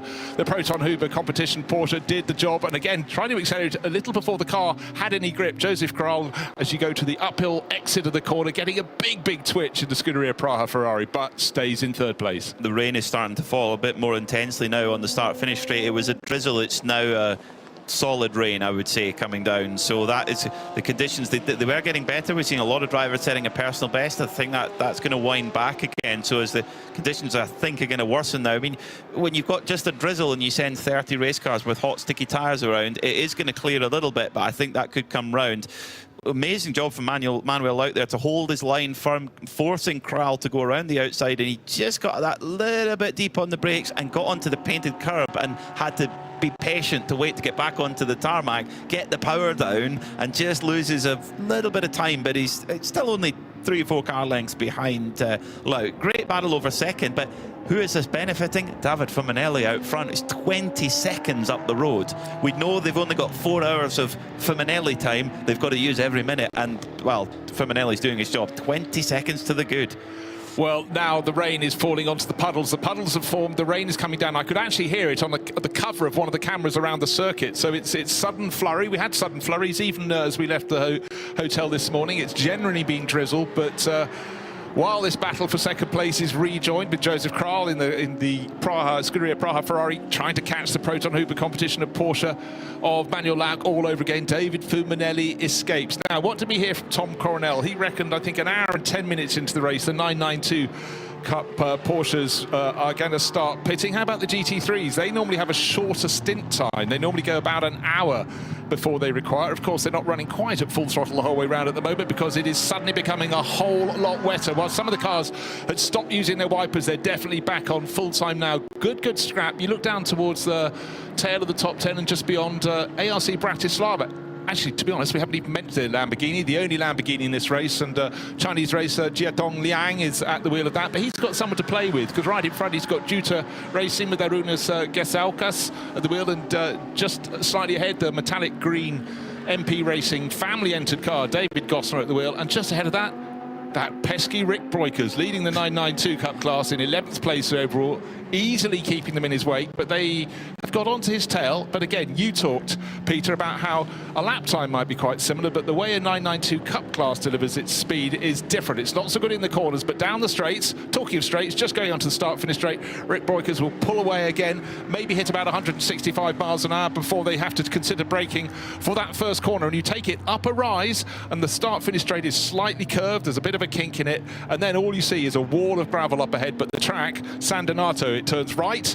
Oh, and Rick Breukers so deep into turn 1, nearly hit the painted bit on the outside, and we know the story of rain on painted curbing. It can lead you off to another world, and luckily for him, he didn't end up in the gravel trap, but I think he was actually just troubled by David Gossner running very deep into the corner, and he had him in the corner of his eye, and I think maybe just slightly missed the point at which he'd be completing his braking. 2 cars that qualified quite far up the order. The Heart of Racing SPS Mercedes, that's the qualified second, is at the moment sitting in 9th with Ian James at the wheel. Right behind him is Kyle Tilley, who started on the second row of the grid, sitting in 10th. And at the moment, just in kind of in survival mode, really, with 37 minutes down. And yeah, I think we could see them drive to an hour and 5, maybe even an hour and 10 in these wet conditions. As through goes Tilley, it's Ian James leaves the door open. Tilley goes to the inside, puts 2 wheels on the painted curb. That's brave, but grip's actually not bad there. The car didn't kick out of line too much, so good move there from Kyle Tilley, driver who's got experience both in contemporary machinery like this Ferrari, but also historics and indeed rallying. He's rallied Mark II Escorts, Fiesta R5s, etc. So knows what oversteer and loose surfaces are all about as well. He's got the bug bad. you know, a Tilley family, long time involved in motor racing, and you know, the last few years, Era Motorsport, they've just exploded across the world. And again, I see a lot of them coming to Goodwood, not with just one or two cars. They have a sort of multiple explosion attack. It's fantastic, getting some new faces in places to take on rivals across an array of machinery. So that's coming up very soon indeed. I haven't checked the entry list yet fully for the members meeting at Goodwood. That's in a few weekends' time, 11th and 12th of April. To kick the racing season off there. A circuit very, very different to this, but actually quite a few runners here will be competing there. You never know who's going to be on the track, but a rich taste in motor racing is all that's required.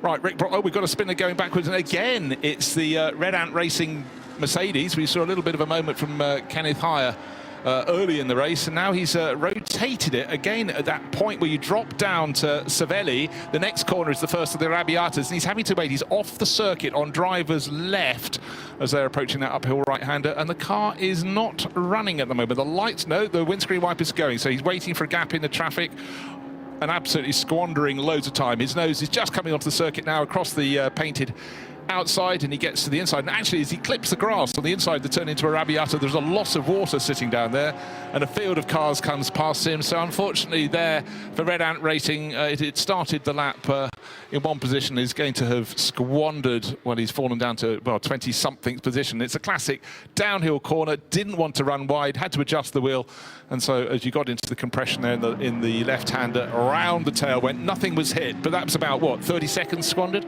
At least, yeah. It's not been a very Kenny Heyer stint, has it? This isn't what we would expect. I wonder, is there something that he's fighting with at the wheel of the car? Is it the setup? Is there a technical issue? Because to see him make one of those mistakes is unusual, but not unprecedented. But to see him make two, maybe just the conditions, maybe it's getting wetter. It's pouring with rain at the moment, so... It really is. I'd just be really interested. I still had half a mind that it wasn't Kenneth at the wheel, because of all the drivers in that crew, the other three are learning what it is to be in a GT3 Mercedes. Kenneth does not need to know that. He's already done 6-7 races this season down in the Winters GT Series in the Iberian Peninsula. But anyhow, we'll wait and see. But it was also the fact he was talking on the grid. You know, didn't look as though he was about to get in the car when he spoke to Diana Binks, but, you know, he could have done. But it's just having seen the two spins. I do expect it was someone else learning the car, learning the tyres, but who knows? Well, maybe Diana Binks can find out for us from the 93 Red Ant crew if it is indeed Kenny Heyer at the wheel of that car, because, of course, the car doesn't know automatically. There is a manual switch. Every driver has a number, and you switch it to your number as you go, and the drivers were reminded of that when they were at the briefing yesterday. But Fuminelli out front, he's opened up the gap now to 22.5 seconds in that beautiful blood red Ray-Ban Ferrari 296 GT3. They've got quite a busy lineup. They've got a lineup of 4 drivers, in fact 5 drivers: David Fuminelli, Marco Frezza, Marco Tallarico, Alessandro Cutrera, and the man known as LMDV. His name is so long, even a sleek car like the Ferrari 296 is still not quite enough room to fit his name on there as well. So, how long is this stint going to go? We're 40 minutes into the race, and as we said, 22-second advantage for David Fuminelli, the CCC Kessel Racing Ferrari. Joseph Kral, so it's Ferrari 1-2. He's finally made that move past Manuel Lauck, and once past, he's actually pulled away quite quickly, though. Suddenly, 2 seconds he's found very quickly indeed.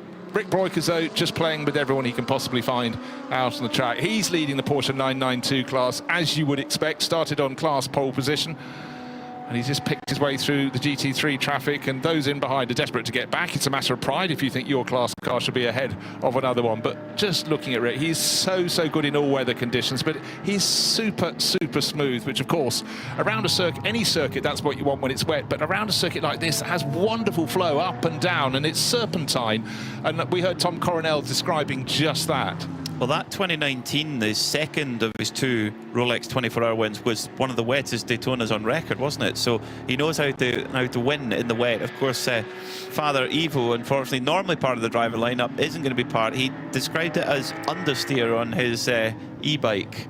Yes, he had the wrong setup, led to understeer, led to wearing a neck brace, a soft neck brace. We wish him well. But he's a bear with a sore neck, but he's acting like one with a sore head, because Ivo, he wants to race every time he possibly can. But for sons Luke and Rick, it means they've got someone pacing the garage, someone who's observing their every move. But right now, Ivo is undoubtedly his. Will be so super proud of Rick, who's doing just this great great run. He's in 11th place overall. The next car in class, Mathieu Detry, who did have the early half spin, Ajith Kumar Racing. He is next in class. He's 5 positions further back in 16th overall. Now, right at the start of the race, we wanted to see how Arnaud Gomez could get on in the Vortex, the better place of the Vortex, the one that started among the tail end of the GT3 class. Had that spin early on, lost quite a few positions. He's running in 15th overall, leading GTX by a country mile. Second in the 3-driver classes, the IRC, the car up from Australia, with Darren Curry at the wheel, sharing with his mate Grant Donaldson, who we thought must be very Scottish indeed, but he claimed not to be, which obviously upset my 2 Scottish colleagues, Mr. Mackay and Binksy. But I wasn't upset. You weren't upset? No, never. But Di was just saying, how can he not be Scottish with a name like that? No, I would have gone with the same thing. He looks quite Scottish. He does, definitely.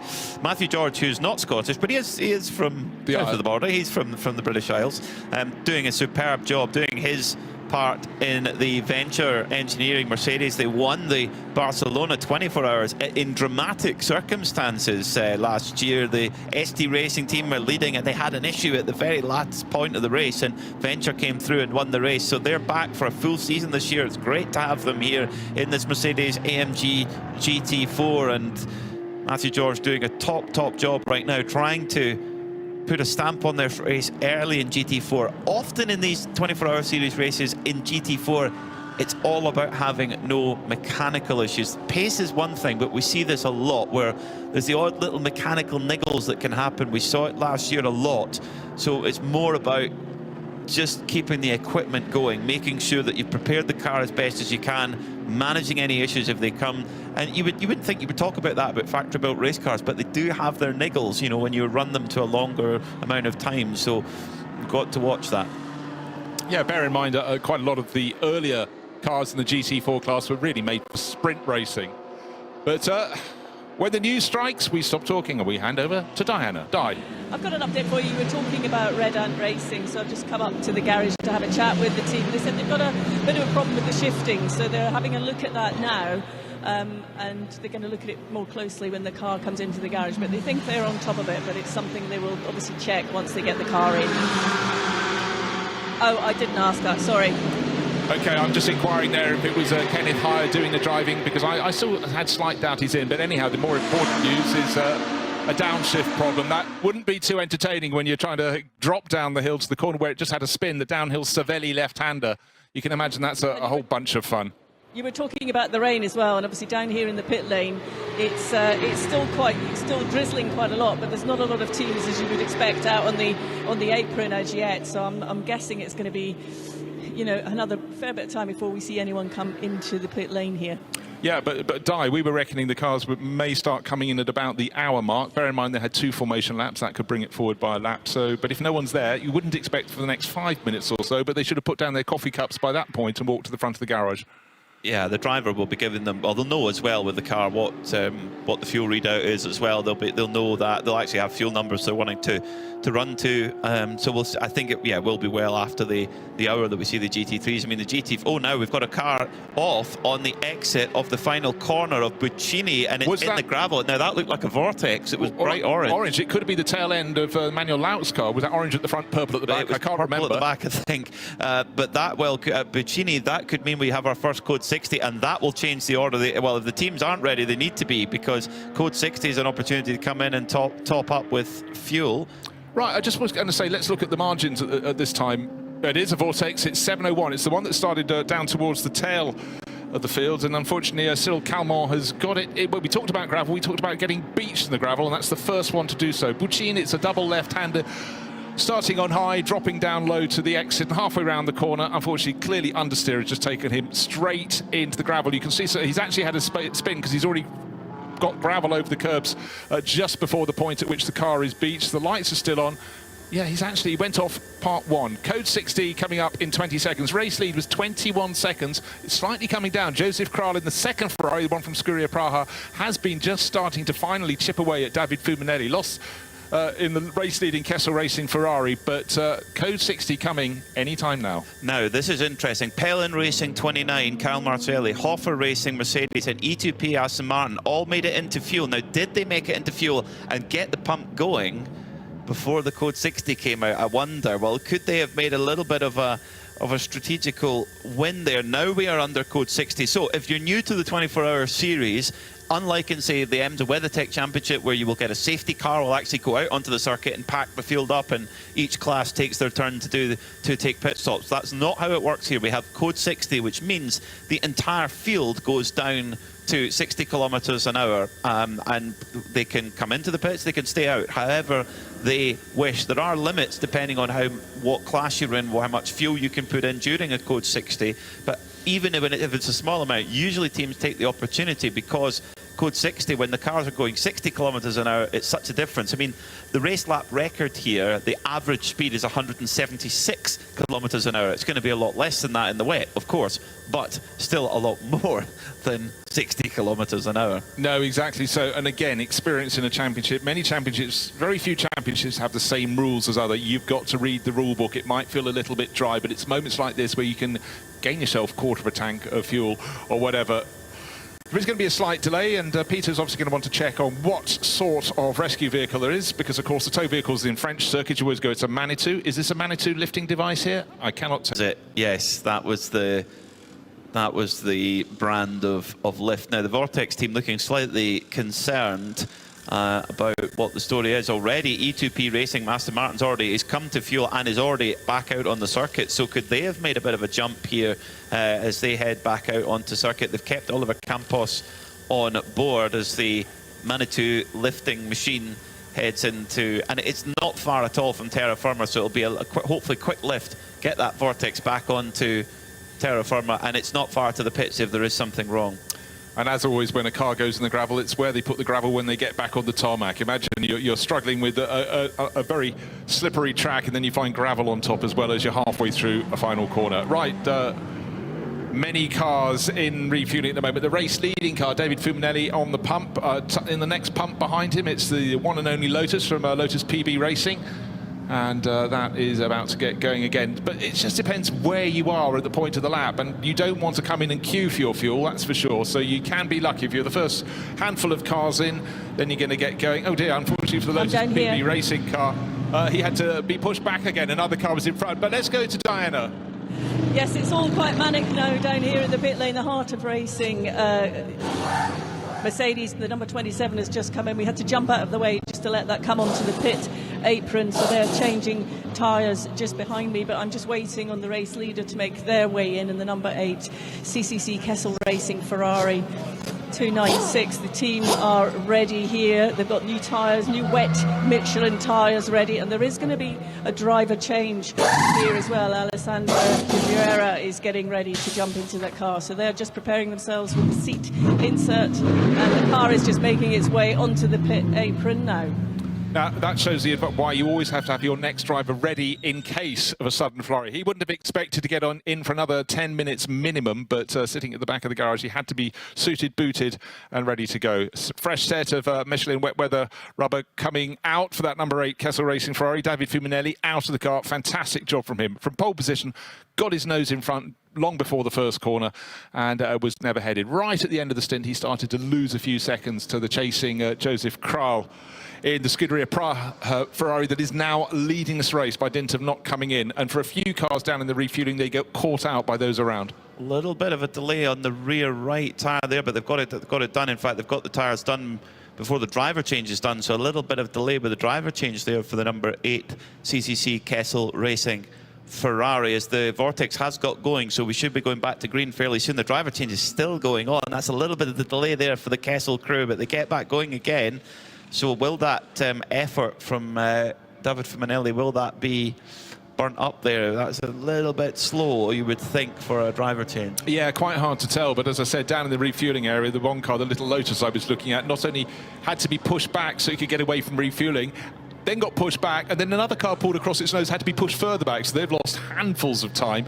But clearly there's great pace in the Kessel Racing number 8 Ferrari, and they might have squandered a handful of seconds here or there, but they are just leaving the pit lane now. And the car that had 2 moments in the first part of the race, the Red Ant Racing Mercedes, and Di has confirmed my supposition was entirely wrong. It is Kenneth Heyer who did the starting stint in the race, and he is at refueling at the moment. But as we pondered, did they have a technical issue? And the answer was yes, a shifting issue. That will make you spin. If the car's not shifting how you want it to, that will just, you know, at the speed they're going, easy to spin the car. If you know, downshift goes wrong, look, very, very easy. Easy to do that in the dry, but on a track that's not just uniform, not just wet, it's not even uniformly wet, it's changing. You start to see the beginning of a dry line appearing, you get another flurry of rain. Di, have you got something more for us? I have. I'm with Ian James from Harter Racing, the number 27. Ian, you took the start of the race.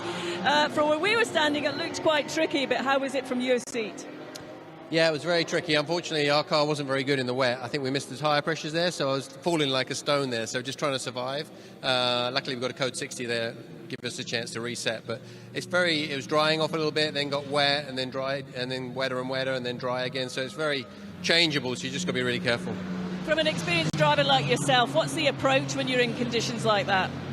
Well, I think first and foremost, survival, right? You know, you have to put your ego aside and let the faster cars go by. And then as the stint changes, you catch them up or you lose to them. So just got to think big picture, 11 and a half hours to go. Obviously, don't have a lot of info on the wet tyres, the Michelin tyres as yet. What did you learn? Well, I don't want to pass judgment quite yet, because that was one of the scariest stints of my life. So hopefully it wasn't related to the tyres. I'm sure not. They're always pretty good. So we just got to get our act together. It's a challenging circuit, this one, isn't it? Yeah, it's brilliant. I mean, it's a fun track to drive on. The different undulations and the hills just make it even more of a challenge. So having fun regardless. Thanks, Ian. Thanks. Well, we're just about to go back to code 60 because the Seb Lejeune racing car has spun off.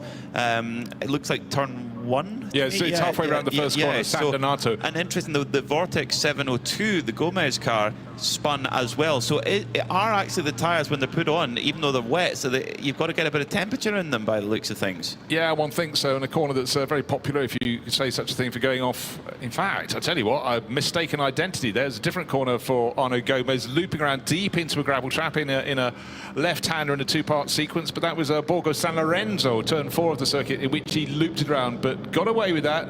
Little pieces of gravel out of the back of, that car, and of course the sister car. But the good news, when Cyril Kalman was pulled out of the gravel at the final corner at Bucin, he very assiduously stayed outside the circuit on the way down the slope. He stayed on the painted stuff to deposit some of the gravel that went into the back of his Vortex, and so well done for that.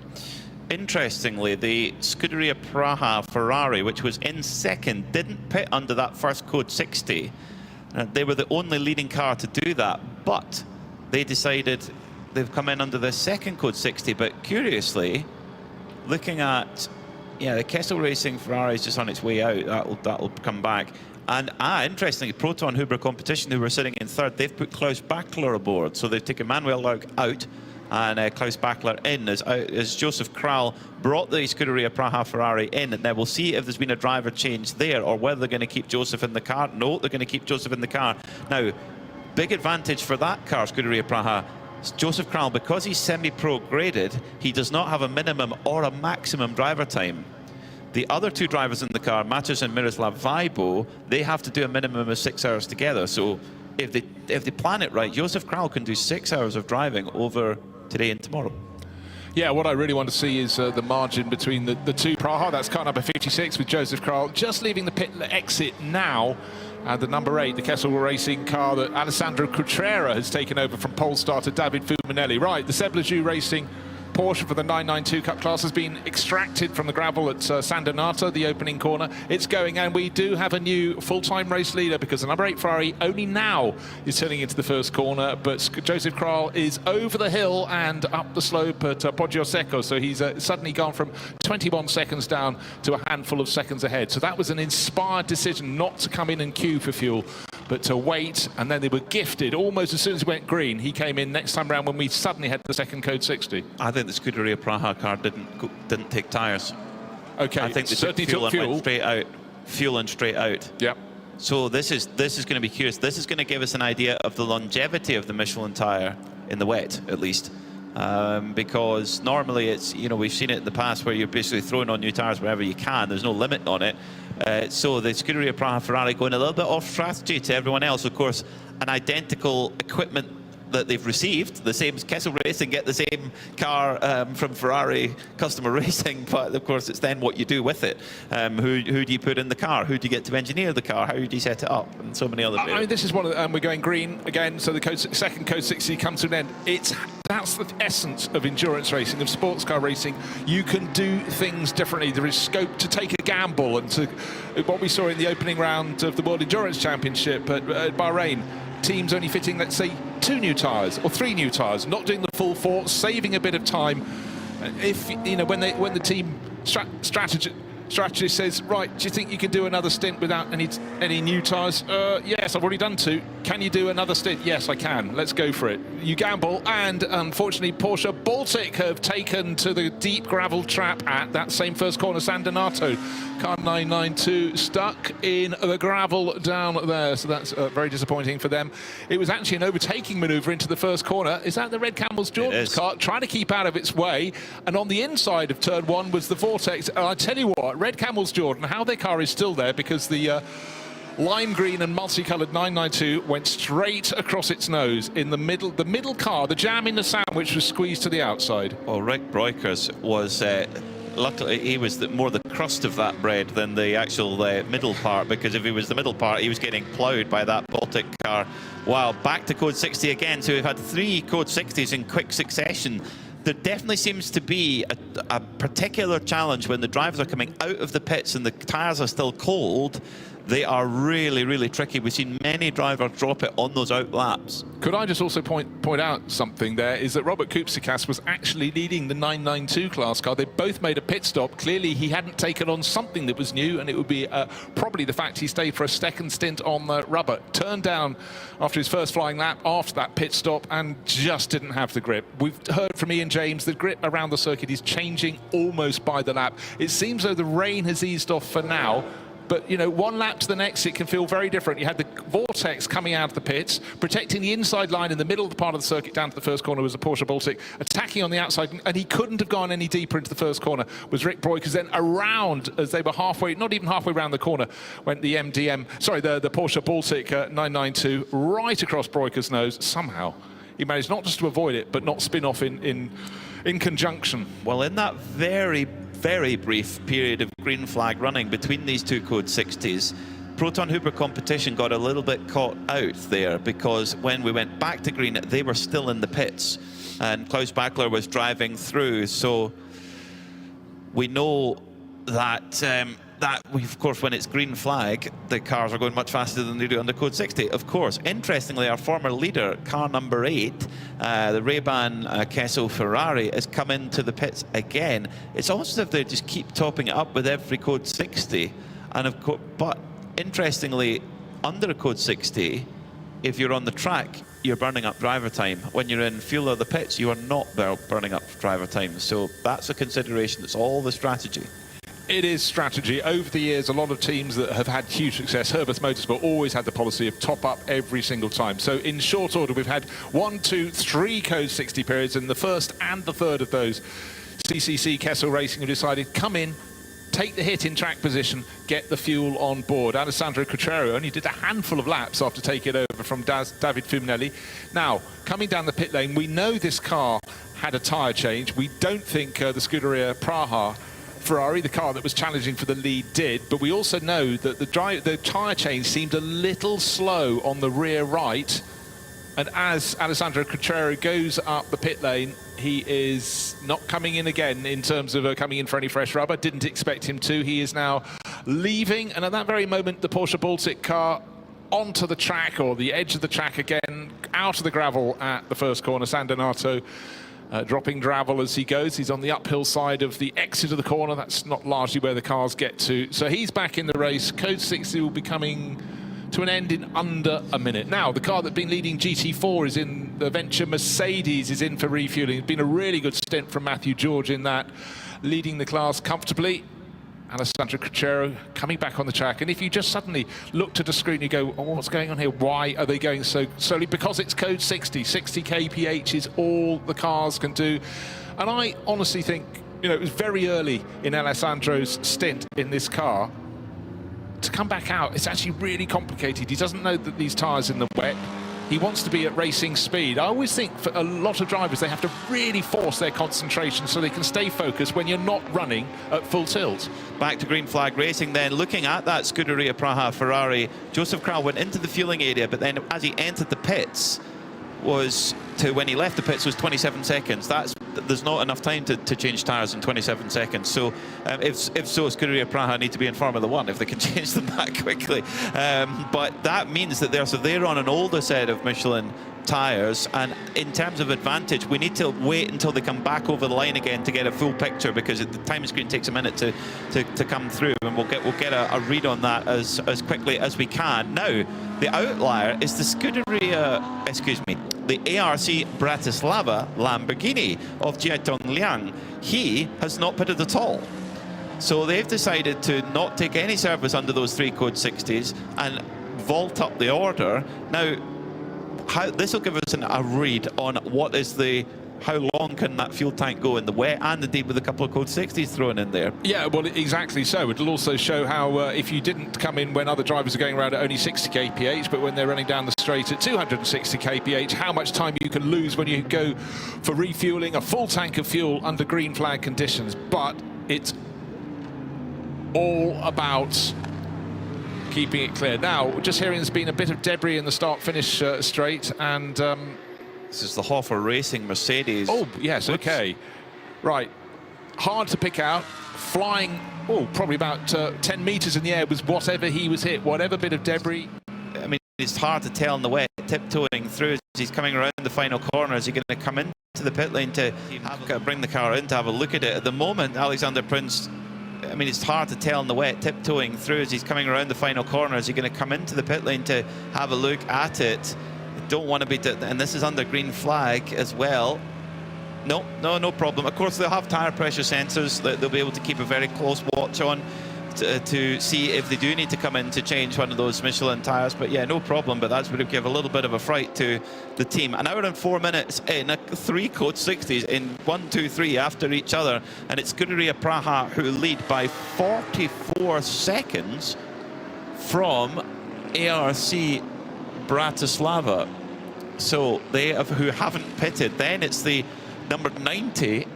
No, we're just waiting for everything to come around. It's the Kessel Racing Ferrari. Our graphic is saying 90, so we'll wait till everything shuffles around. And obviously the Kessel Racing Ferrari that started on pole for David Fulminelli has had 2 visits to the pits, 2 visits to refueling. The second one just involved taking on whatever fuel they could do during code 60. All they're allowed, it's not the full amount, but now settling down again. So the second visit to the pit lane just involved driving through, obviously under the pit speed. But suddenly now Cutrera on the outside at the first corner, the E2P Racing Aston Martin challenging up the inside. So Oliver Campos has got his nose in front. That's why the graphic halfway around the lap said he had gone through into 3rd position. So the one Aston Martin in the race is starting to make itself felt. Yeah, so that is correct. The number 90 is in 3rd place as the number 8 Ray-Ban Kessel Ferrari just getting back up to speed. Cutrera, of course, with a couple of trips into the pits, the tyres would have cooled right off. Full tank of fuel, so it's going to be a challenge for him. And he's an AM-graded driver. He's not a professional driver like David Fulminelli is. So, but this is how the series works. It's how you manage the balance of your driver lineup. That's why we have different classes, because not everyone here is a professional driver. We have some of the best drivers in the world here, guys like Klaus Backer, who won at Sebring last week. David Fulminelli, who's the lap record holder here at this race, and lots of other brilliant drivers. So it's how you balance it and who you put in the car and when. Right, one factor we considered from the outset at this meeting, not just this race, was the fact that we were going to have rain for the race. The race that runs 7 hours today, Saturday, 5 hours tomorrow.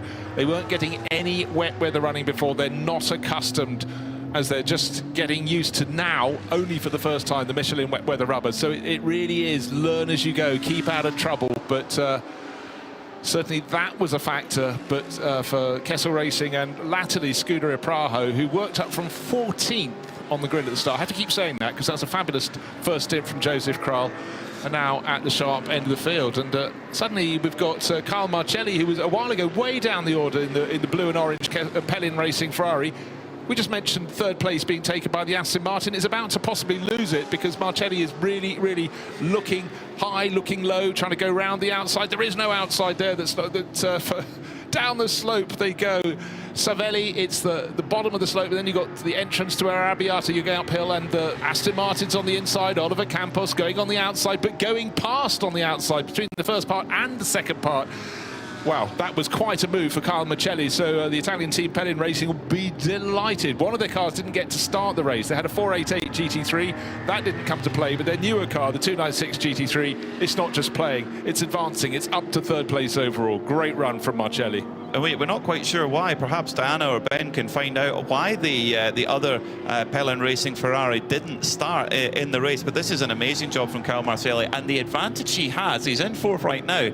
They would have taken tyres because the other cars were in the pits just driving through 27, 28 seconds or so. The Pelin car was in the pits for 1 minute and 14 seconds on their pit stop. So that means they must have put new tyres on. That would be the only reason. But they've kept Kyle aboard. We could see the 29 Pelin Racing Ferrari, the Gulf-coloured machine, really coming through. Now, Kyle Marcelli, he has a maximum of 6 hours over today and tomorrow. But if he's in the groove, keep him in the car. He can only do a maximum of 2 hours though. So at the 5 hour to go mark of today's portion, they have to bring him out. Yeah, and also with every lap, he's gaining more experience, this new Michelin wet weather rubber, so he'll be able to impart.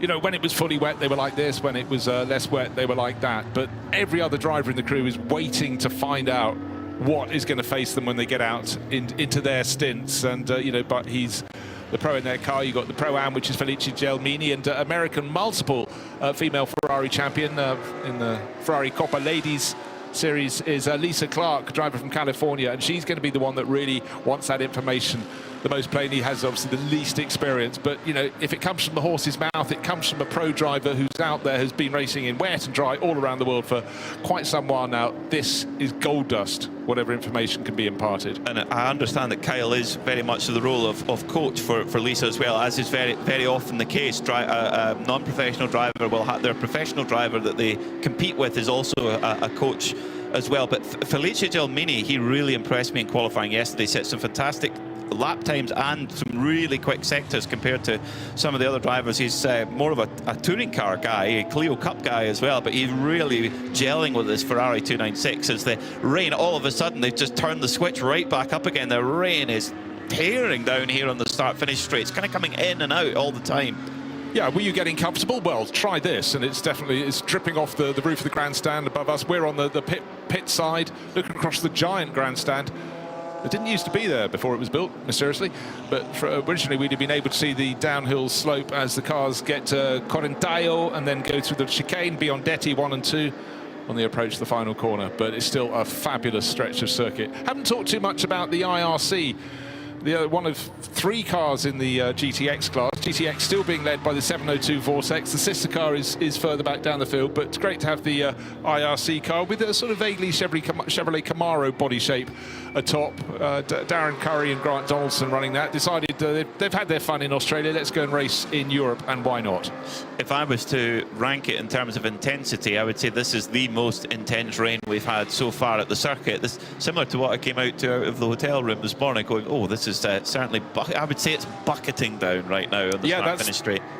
That's the proper meteorological term. Right, started the race with 31 cars, as we mentioned just a short while ago. Pelin Racing, they didn't get the 488 GT3 that was going to start with Terry Haugen, American racer, and Paolo Roberti, ultra-experienced Italian.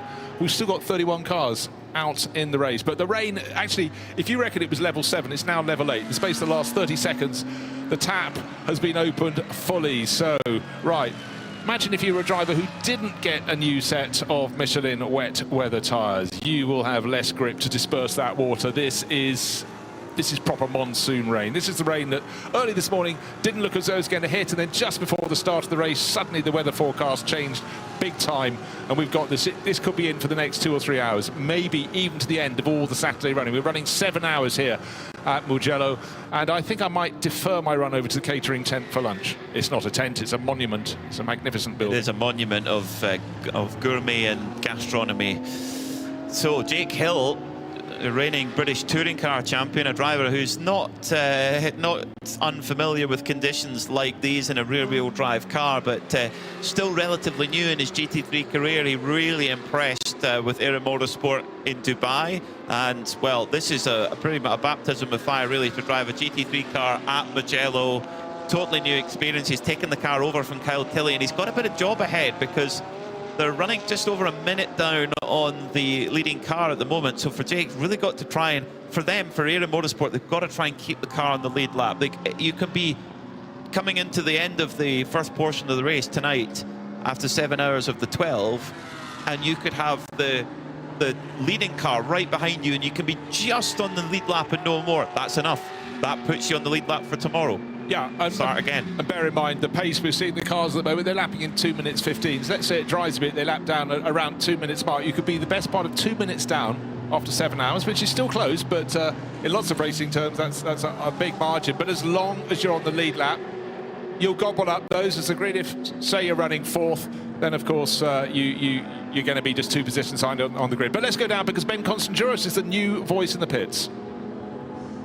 Be here in Mugello, very different to the last time I was here, which was about 25 degrees and sunny.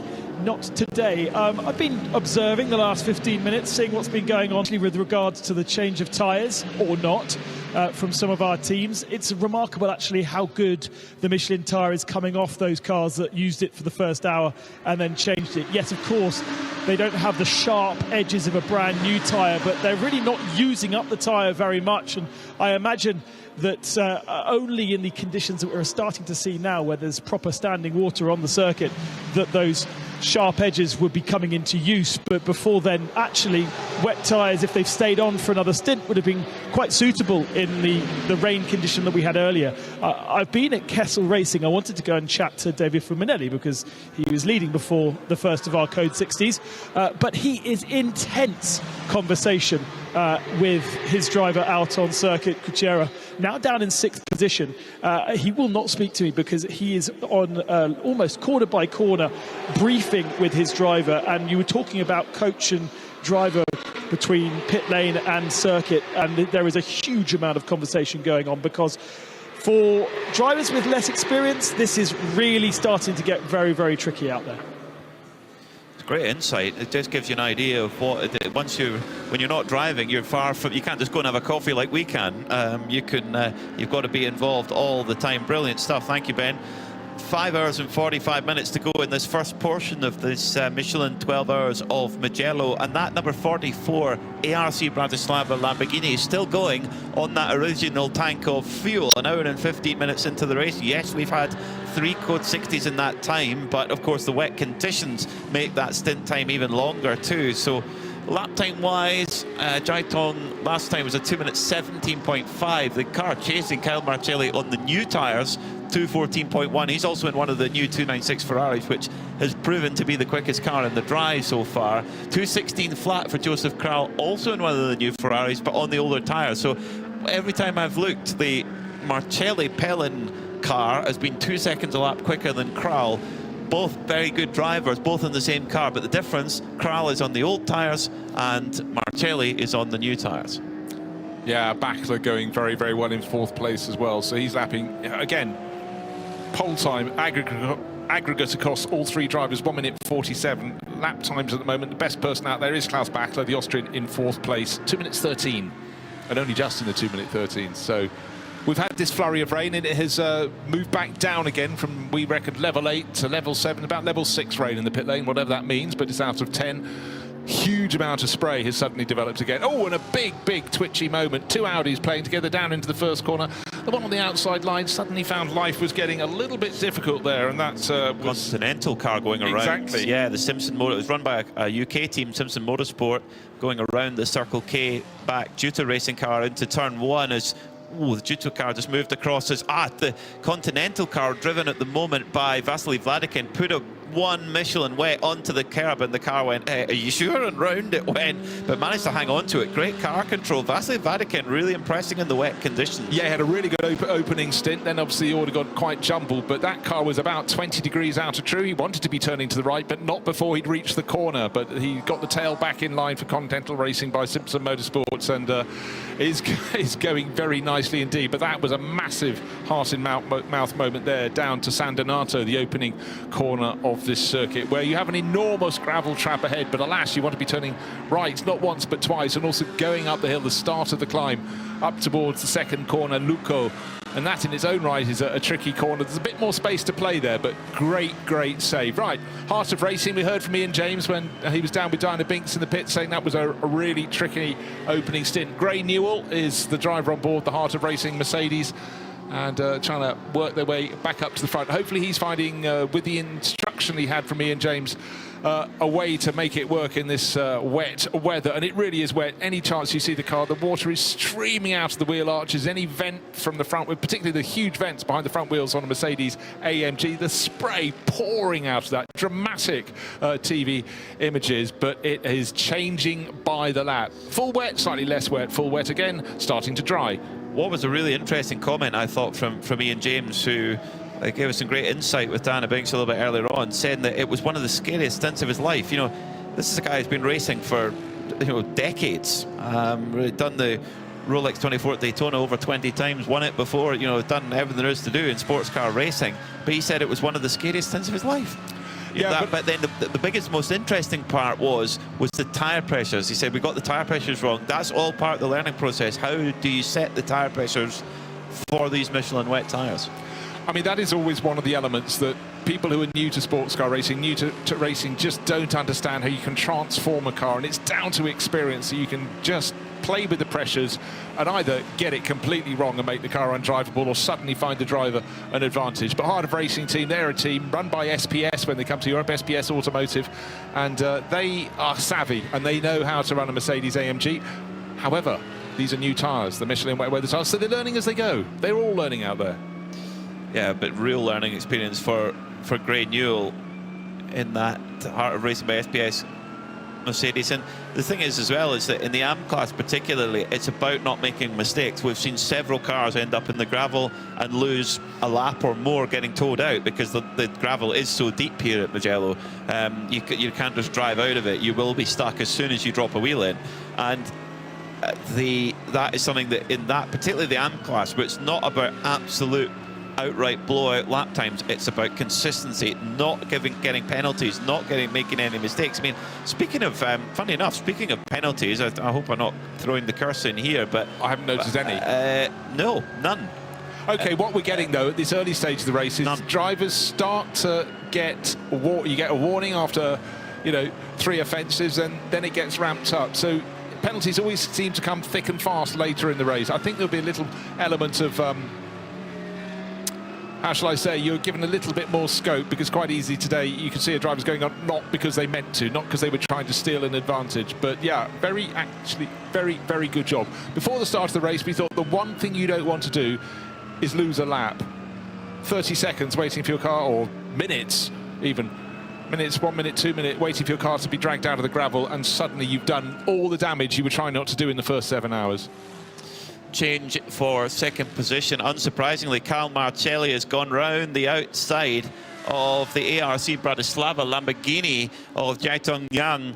So now it's a Ferrari 1-2 Scuderia Praha from Pelin Racing, and Karl Marcelli really using the full benefit of those new Michelin wet tyres. Ben Constanduros down in the pits mentioned about the sharp edges of the newer tyres. That's such a good point, because now we have a lot of standing water out on the circuit, and those grooves in the tyres are so important for clearing that water. So Marcelli is now 51 seconds back from the leader, Joseph Kral, but is lapping significantly quicker. Multiple seconds a lap of spin for Cotrera, the former leader. Number 8, Kessel Ferrari, spun around at the exit of Poggio Secco, turn 3, and is broadside across the circuit. That is a really dangerous place to be. There's yellow flags being waved by the marshals at turn 3, but for Cotrera, whoa, this won't be This won't be pleasant. Half a dozen cars have gone past. He's there. He couldn't see if the lights were on, the windscreen wipers were going, but he has not either been flagged to get it going, or maybe he has now stalled. No, he's got it going. Heart of Racing Mercedes just nipped through. Another car behind in the spray. There's Scarperia, Praha, Ferrari as well. But for Alessandro Cutrera, remember, Ben said he's being coached with every corner by the driver who started from pole position in that number 8 car. That's David Fumanelli. He got away with that one. It could have been very, very different indeed, because it's not like anyone's got extra grip when they get into Poggio Secco. They're going to be right on their tiptoes. Did he spin entirely on his own? Yes, he did. Hadn't even got to the curb on the outside when it was already going away from him. I think he sensed he was going a little bit deep into the corner, or maybe just didn't have the feel that he wanted. He went off the track on the right-hand side, what we hadn't seen first time round. He then reversed across the track and blocked half it. His rear end was with the white line on the outside of the circuit. The nose of the car was absolutely on the central line, precisely where the following cars needed to be. Whoa. Bear in mind, these conditions are as difficult as you can get, really. You know, bear in mind, these are circa 500 horsepower GT3 machines. They're capable of immense speed, and on full wet conditions, very, very difficult to control. So easy. And the thing is, also coming through Luca Poggio Secco, you're coming up over that rise, and as you crest that rise, the weight is actually coming off the tyre, and you're actually losing grip, so the car's getting looser, and you've got to be on top of it. It's in the dry. We saw so many drivers spin there yesterday in qualifying. Yeah, the different thing there, they were pushing as deep into the corner as they could just to try and eke the fastest line out of the corner. Right, down in the 992 Cup class, it's Martin Rump now leading for Mugello Motorsport. Why? What's happened to Red Camels Jordan? They're down 4th in class. Well, they've served 2 pit stops, and you know what? I think that's Red Camels Jordan, always looking for tactics, and they've taken the decision probably to do just like CCC Kessel Racing did, come in and take 2 top-ups of fuel. But certainly it's a team that's always thinking, with Paul Truswell down there at the helm, trying to work out the best strategy for them to follow. But we'd expect that to come up. Fabian Dance at the wheel at the moment. He's a handful of seconds behind the Porsche Baltic entry that's been up and down the order a little bit. Remember, that was the car that ended up in the gravel at the first corner. I think that was causing the second, or was it the third of the 3 code 60 periods. But for now, Mugello Motorsport leading quite tidily there. Martin Rump at the wheel, 14th overall. Fastest driver on the circuit right now, Jake Hill. In his first year of GT3 running, a 2:12.796 last time by. He's pulled that Era Motorsport machine up to 7th place. He's about half an hour into his stint right now. He's going 2 seconds a lap quicker than Klaus Bachler and 3 seconds a lap quicker than Kyle Marcelli. And guys who know GT3 cars inside and out. Simmer down, Jake. Don't need to go that fast, but he absolutely is. He's about to pick off Alexander Prince's Hofer Racing Mercedes next, and that's the next target for him. And it is much, much lower when you look at the Ferrari from Era Racing, the Hofer Racing Mercedes, perfectly good shape and size. But again, that's one of the elements of essence of GT3. You can have different cars with balanced performance. You know, when you had the Bentley Continentals racing a few years ago, quite a few years ago now, they seemed enormous in comparison. The BMW M6s, but alongside smaller cars, and in a smaller car is Jake Hill. And just as he dives down the inside of Hofer Racing and the Mercedes, it hasn't quite got past. We have a car sideways across the final corner in front of them. It was one of the Vortexes. Oh, it was a Venture GT4 Mercedes who just went past there. Jake Hill at the final corner. So he hasn't caught up quite with the Hofer Racing machine just yet. In fact, he's already passed him, actually. He's passed it before we even caught up with him. But the Vortex went for a spin, and that is the 701 again, Cyril Calmon. So yeah, great perception there from Jake Hill. Knew he could see the Vortex spinning and just tightened his line a little bit, held onto it, driving really, really well in this Moto Era Ferrari. He got the job done on Alex Prince, just coming into turn 1 and up the hill towards turn 2, as a little bit of a twitch from Alex Prince in the Mercedes, just opened up the gap a little bit, and Jake said thank you very much, and through he went. So Jake Hill on the charge in that Era Motorsport Ferrari 296 GT3, up to 6th. Also looking for other cameo roles. We heard from Tom Coronel in the pits. He's been lapping super fast. He did a 2-minute 13 lap a short while ago. Last lap a 2-minute 15. He's in a 992 class cars, and that means he's faster than the front runners. Half of the front runners, he's slightly quicker than they are. So the long-term racer, Tom Coronel, doing a fantastic job. And again, he'll have more information to hand back to the other drivers in the MTM Motorsport crew. He's already talked about helping inform the driver who started that car, Schelte Hoffner, but he's certainly going to have more to offer when he gets back. And it's not bad. 30 years since his last visit. Bang on the money. Amazing, isn't it? Yeah, Formula Opel Lotus. Superb stuff from Tom Cornell. And at the moment, he is lapping in another universe faster than everybody else in the 992 class. Yeah, so the best of the rest is a 2:19. The others are north of 2:20. He's doing 2:15s, 2:14s. Wow. That's GT3 pace. That's a solid GT3 pace that he's doing, and shows you his ability, but also the capability of a well-driven Porsche 992 Cup car. How close it is now to a full GT3 spec machine, which in some cases can be triple the price. No, exactly. So see why they're popular. Yeah. Well, don't forget we've got an all 992 race later in the year, and that grid's starting to fill up, and it will be running on the rubber that's run by all the Porsche championships around the world. So that, you know, a lot of the teams that are playing elsewhere will go, that's cool, we know these tires, let's come and play at where? Spa-Francorchamps, yes please. Well, the Ferraris are on the move. That was a 2:11.3 last time by, in 6th place from Jake Hill, but also in 2nd place Kyle Marcelli, 2:11.7. This has been a mega stint from him, making full use of those new Michelins. He's 42 seconds back now on Josef Kral. The pit times, interestingly, the pit times, yeah, so the Kral, of course, saving a lot of time, not putting those tyres on. So, yes, he's losing time, but he'll then, at the next stop, he'll have to put them on, and maybe Pelin Racing might just keep the wet. So, actually, no, they won't be able to, because Kyle Marcelli has to come in 32 minutes' time, and you're probably not going to put a new driver in on old tyres. So many elements to consider, so many places to place your car. Again,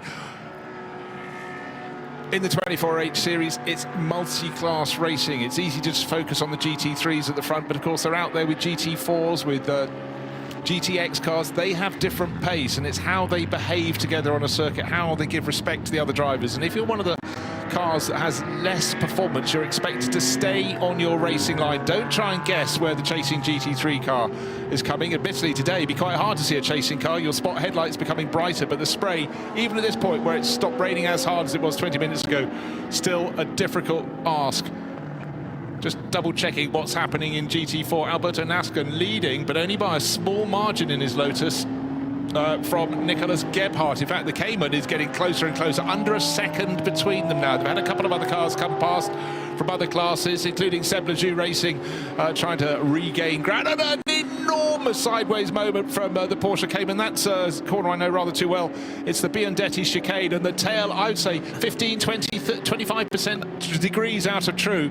Brilliant hold, the second part of that chicane. That fantastic car control from Nick Gebhardt, that could have really got away from him big time. I mean, in the drive, Biondetti 1 and 2, you almost straight line it and you're just flat through there in most cars. So that was really, really impressive car control from the German driver, trying to chase down that Lotus. So we've got two mid-engine, 6 cylinders machine, normally aspirated for the Porsche, forced induction for the Lotus. And Gebhardt, oh, he's really deep on the brakes. He's got it all. No, he's in the gravel. He's in the gravel. Gebhardt is well into the gravel. Now, can he keep this going? We know how deep it is. Trying to keep the power in and try and make it to the grass. He's made it to the grass on the other side. So can he keep two wheels on the grass? This is really clever from Nick Gebhardt. He's splashing through the mud. Is this little Porsche going to get stuck? And he gets it going. Well done, Nicholas Gebhardt, but that could have been quite a bit worse. No, he's done all the hard work now, onto the hard standing, and off he goes again. Goodness me. Before we have any more drama, let's get down to Ben Constantinos in the pits. Ben. Moment to come and speak to the team and the man that's leading in GT4. We're having a bit of a WTCC reunion, having spoken to Tom Coronel, and we had a lot of fun back in the day with Stefano D'Asti as well. Stefano, thank you for being back with us at Creventic. Yeah, thank you very much. I'm really happy to meet you. And I met yesterday Tom, and I was so happy because it's quite a long time that I didn't meet you and Tom. And yeah, this race, we started very well. It is the first race that the Emira GT4 is doing as endurance race. So we are really doing a very great job because at the moment the race is still long, but we are in first position of the GT4, and we are very happy about the job that we did with the Lotus Motorsport before coming here and even here in the last days. Alberto is doing a really amazing job in driving, because in this condition we didn't test before the car under rain, and I think that there is a lot of rain now, so I think that will be very difficult because you don't see very well, and Mugello is a very strange track on the wet because there are many parts with a high speed but very slippery. So it's not. You have to keep 110% of concentration, otherwise, yes, it's too much difficult. We've seen you many times here for the first round in Mugello with a different Lotus, but you have a very strong bond with Lotus Motorsport, and you're going into Europe this year. Yeah, sure. We took the program of the team in the European Championship. We took 3 Mira GT4, and we are on the grid of the Italian GT4 Championship that will start next week here in Mugello with 3 cars. And me and Alberto will be on the grid of the European GT4. And yes, it is a really exciting program. We are, as you told before, we are working from a long time ago with the Lotus Motorsport, and in the past we got so many satisfaction with them, and I'm really very happy and excited to do this for such a brand like Lotus Cars. And it is now 25 years that we work with the Lotus, and yeah, it is amazing. For your experience next weekend, for your experience over the whole of the European season, I imagine you weren't expecting wet weather conditions and basically British temperatures here. Yeah, for sure. Yeah, the car on the wet is a very good car. We knew already because, yeah, naturally in UK there is a lot of wet always, and but we now getting many data to understand better how to use the car in the best way. But when you put a car on the ground, first time on the wet, and you do this lap time, it means that the product, the base car is a really a great car. They're very happy down here at PB and still leading in GT4. Thank you, Ben. Yeah, thanks, Ben. And of course, when he started his competition career, Stefano would have been on motorbikes here at Mugello. 1992 to 1998, he was racing bikes, so he knows the flow.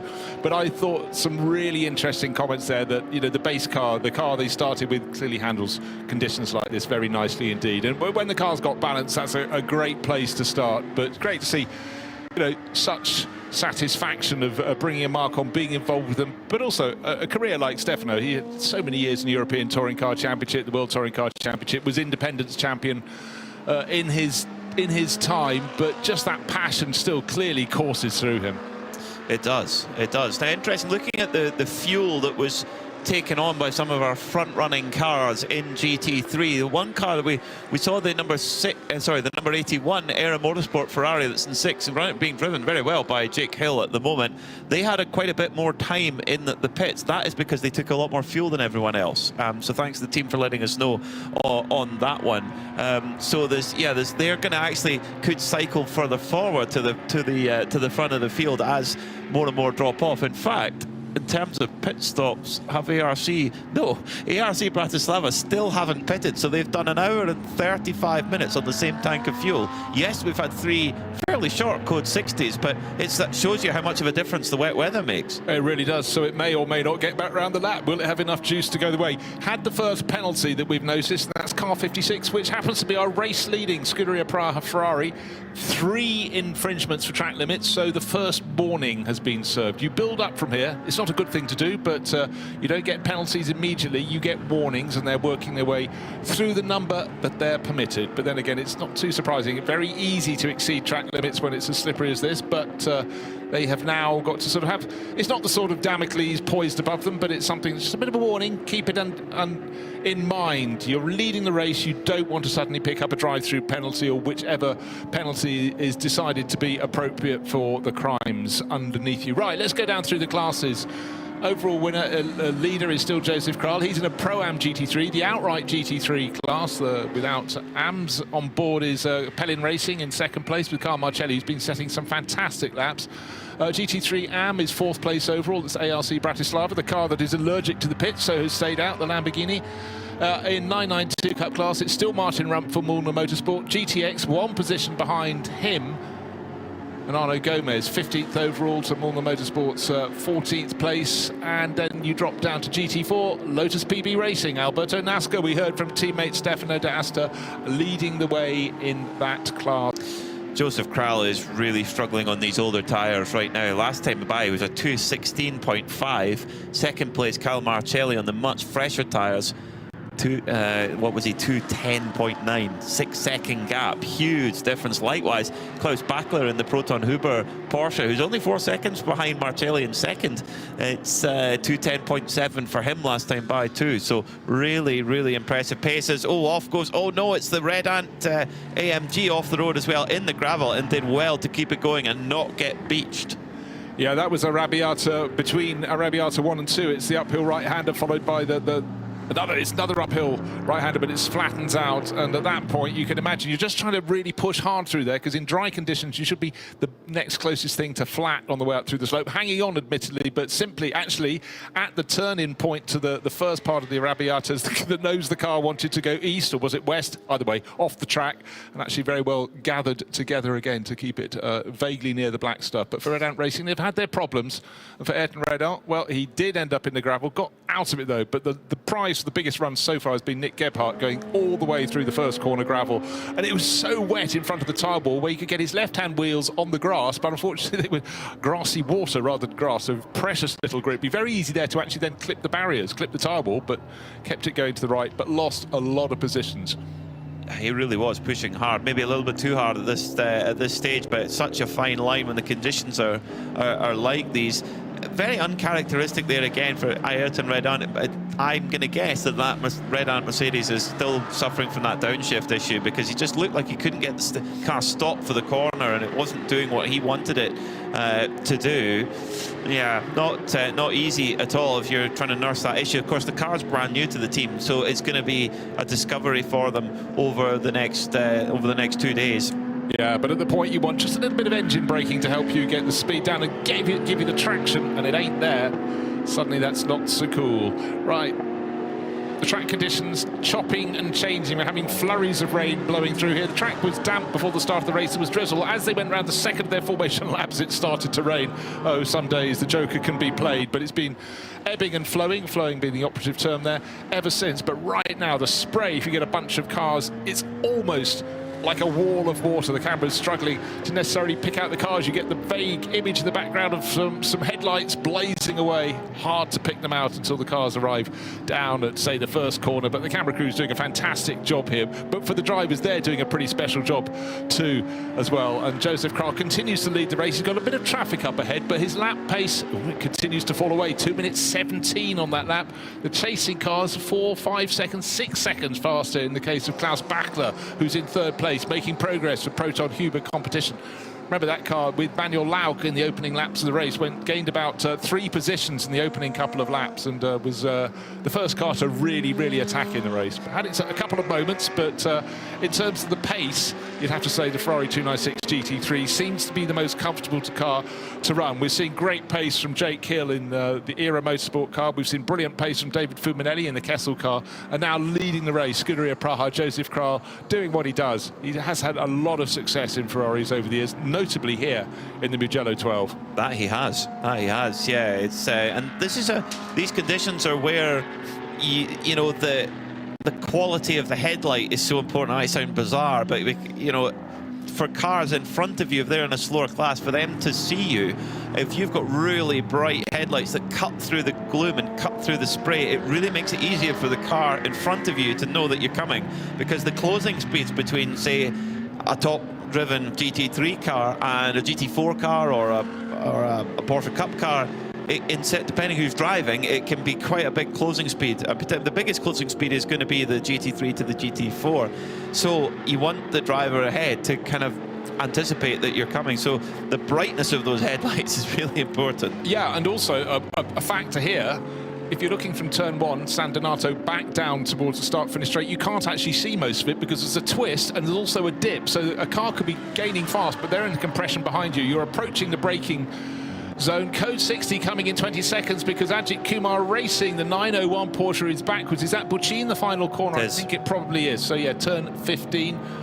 That's been a popular spot, and we are code 60 now. So another strategical opportunity here for the crews. So everyone has to be down at code 60. They have a countdown in the car. They know when it's 20 seconds to go, 10 seconds to go. We've already got a handful of cars in for refueling. One because it had to, quite simply, ARC Bratislava. That's their first visit to the pits with their Lamborghini. Giaton Lang coming in. The code 60 flags being waved around the circuit. So everyone out on the track down to 60 kph. If you exceed that and your limiter isn't set properly, then you're going to be picking up penalties if you travel too fast. One car not going fast at all is the 901 with Fabien Duffier sitting. He's rotated through about 250 degrees, so he's facing uphill when he should be facing downhill. He's in the gravel when he should be in the tarmac. That needs recovery. Looking at a lot of cars, we're using quite a wide, wet line around that corner, but the problem is there's a very big painted area, and if you touch the painted area, you're off. I think that's happened to a lot of people. As in comes Scarperia Praha into the fueling area. It's a little bit busy in there, as it always is during code 60. Now, have they got the... At the end, Joseph Kral, who would be as quick as anybody on any tyre, really, really struggling. Not the thing to do, but it's learning. It's all about learning at the moment. You know, especially, you know, you heard, it was a great interview there with Kyle Marcelli, who was talking about the tyre pressure and how they were a little bit cool, and just a little change in the pressure solved that issue, and the tyres came into the sweet spot much better on the second set. Ian James said tyre pressure the same thing, so that's something that, you know, there's a lot of engineers and technicians here from Michelin. They'll be advising, maybe try this pressure, try that, and there'll be feedback but between them. And of course, Michelin are so experienced in motorsport. You think how long they've made top level motor racing tyres. This is not their first rodeo at all, and many actually see them as the gold standard in many categories, you know, so that they know how to deal with these kind of challenges. I am an optimist by nature. It may be the cameras making things look brighter, but everything looks brighter on the circuit. I think actually it's the brightest it's been all day. It's still what you call a grey day. It's still spitting with rain, but I sense we're going to start seeing some faster times coming fairly soon. The IRC GT, after several laps of delay of being stuck in the gravel, has been removed. The yellow and black car up from Australia, one of the three cars in the GTX class, is going all over again. Bear in mind, Darren Curry did the early heavy carrying, and Grant Donaldson hadn't long been in it. The Code 60 is still going, but the car that was leading the race came in for fuel. Pellin Racing, car number 29, Felice Gelmini at the wheel, windscreen wiper on, leaves the pit lane. Critically got in and out with the code 60. That is so important, isn't it? If it goes green, you can just get caught on the hoop, and it costs you time. But for Pellin Racing, that's fantastic. And interesting comment as well from Kyle Marcelli, saying that Lisa Clark, their non-professional driver, likes the wet. She enjoys that more. So they'll get her on board. Of course, they've got a minimum driver to hit for her, and a maximum driver time that they've got to look out for as well for Kyle and for Felice. So that's something that the team will be looking at and monitoring all the way through. It seems that the Ferraris have the pace. They certainly had the pace in the dry. It seems that that's transferred to the wet.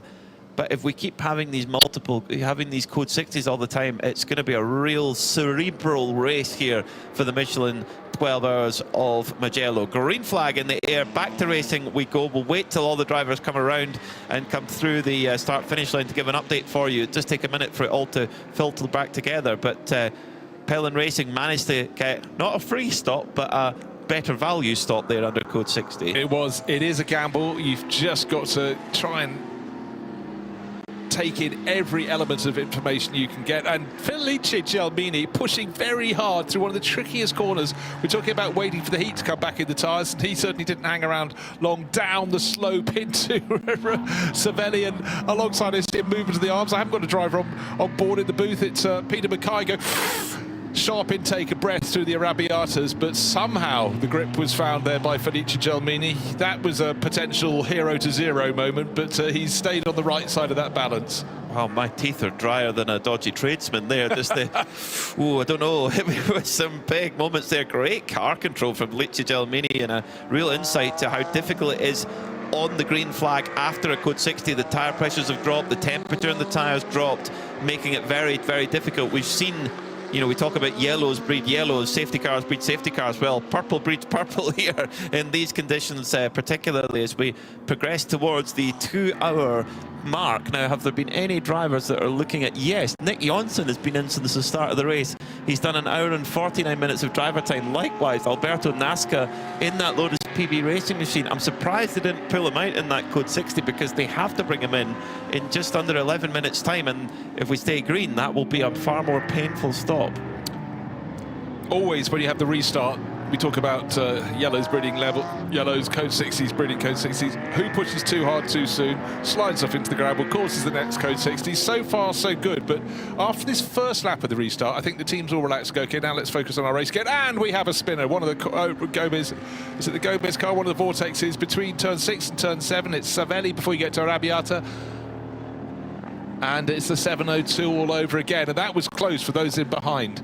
That's Olivier Gomez there. Of course, it's so new for them, and it's so new for them to drive this car in the wet. They've had decent track time with it now in the dry, but they've only driven it once in the wet. So this is really a step into the unknown for Vortex, for that French manufacturer, with this completely bespoke machine coming down the hill, and just the rear comes out, nearly catches it, and then it just snaps straight back. Quite a short wheelbase, that little Vortex is. Oh, little bit of avoidance there for the number 8 Kesso Ferrari of Alessandro Cotrera. Had to be really quick on the draw there to avoid the spinning bright orange Vortex there, and avoided it without any further incident. So now that we've got the drivers through, Pelin Racing lead by 36.3 seconds after getting that top up of fuel at the last Code 60. Fantastic stuff there. Proton Huber Competition now are up to second with their Porsche, and by the last pit stop, they didn't take tyres at the last pit stop, they take a top up of fuel, they changed drivers from Klaus Bachler back to Manuel Lauk. Then in third, it's Scuderia Praha. Manamari Energy by Ebimoto, Sergio Nicolai, they've moved up to fourth, and Continental Racing in fifth. Era Motorsport Ferrari sixth, and then the former race leader CCC Kessel Racing seventh, Duta Racing in eighth, Hoffer Racing in ninth, and ARC Bratislava in 10th. And for the first time, welcome Ben Constantinos to the commentary box. Back into the dry, back into the warmth, because it's almost British temperatures down there on the track, and it really does feel like an Alton Park kind of a day rather than a Mugello kind of a day, if you know what I mean. Diana's now taken over from the microphone down there in pit lane, and she will now start frosting up again. Diana, are you right down there? Well, I've tried to sneak into a garage actually, Ben, so I'm keeping out of the rain so far. It's not letting up down here, but however, I've caught up with RPM driver Nick Johnson, who's been just jumped out of the car. I think you were in there for just under 2 hours, Nick. Looks like a hard job this morning. Yeah, well, physically it's not that hard because you don't, pull that many G loads and stuff like that. But the difficulty is the visibility. If you come back up behind the car, you have to almost back off on the straights because you can't really see anything. You have to, look at the guardrails to know if you're on track or off track, really. So even if you have a good pace in the back of the track and right on somebody's bumper, you have to back off when you come onto the straight. Otherwise, you just don't see anything. So for us right now, it's just about, staying out of trouble, really, and get through the worst of the weather, hopefully, and then we'll see what we get, what we got there later on this afternoon and tomorrow. How more strategic do you have to be managing the traffic in conditions like this? Because you obviously got not a lot of visibility, you're managing the tyres, and then the track is evolving.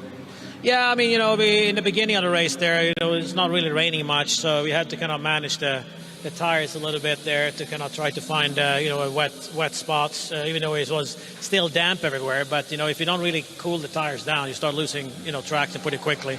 So there was a little bit of that going on. But other than that, as I said, the big issue here is the visibility because of the long straightaways. And 20 minutes before I got out, it started raining harder, so it started hydroplane, towards the end of the straightaways, and that's really get your attention. It's like, whoa, right now you're just a passenger here, so take it a little easy here.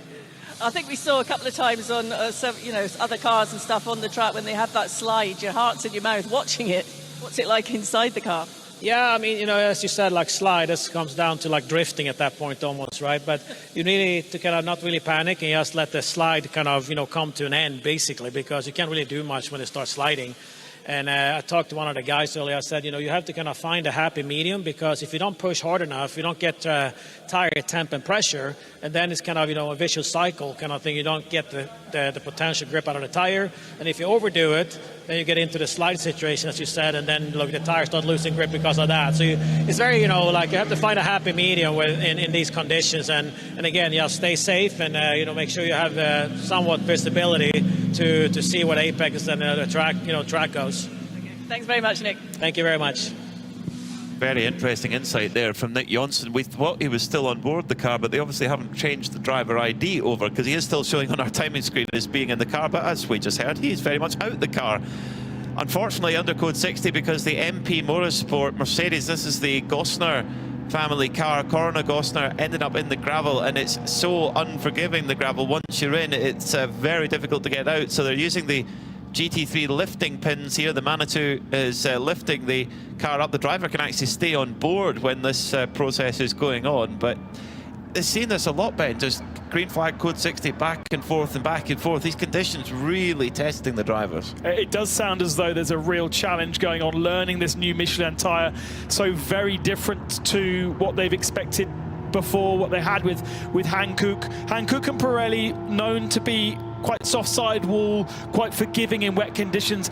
The sidewall rolls onto the track and creates a comfort, whereas the Michelin tyre needs to be worked harder because it's a harder construction, especially the sidewall. And if you don't work them hard enough, as Nick Johnson was saying, then you lose that grip and you lose the confidence, and it's a vicious cycle. So it does sound as though for some of our less experienced drivers that don't want to push hard because it's feeling like they're going to push over the limit, they're actually then finding themselves lacking that pressure, lacking that temperature, and then very easily find themselves in the gravel trap. So very, very tricky. I don't know if you remember the Top Gear special where Richard Hammond drove a Formula 1 car. And at low speed, he couldn't keep it on the track. But at higher speed and pushing harder, you start generating the temperature that allows the car to work. That's what I think everyone's really finding here in a way that perhaps they didn't before. And the thing is under a code 60, no matter how good you are, you can't get that tyre temperature and pressure, because if you get a code 60, it's all dropping away and you cannot do anything about it. That's the really difficult part. Interesting, Felice Gelmini has brought the number 29 Pelin Gulf-coloured Ferrari in. In fact, it's just gone underneath our feet at the start-finish line under the commentary position, so they're going to get back out again just before we go back green. So they've topped up with fuel again. A lot of the front-running cars topped up with fuel, so just to make sure that they've got everything, and they'll be just hoping they can get a really, really long run of green and use up all that fuel that they put on board, because it is just back forth as the little bit of mud and dirt coming out the back of that number 58 MP Mercedes onto the racing line. So that's going to provide another little challenge for the drivers coming through as we go back to green flag racing. Then 4 hours and 55 minutes left of this opening portion of the Michelin 12 Hours of Mugello. 5 hours on the clock tomorrow, of course.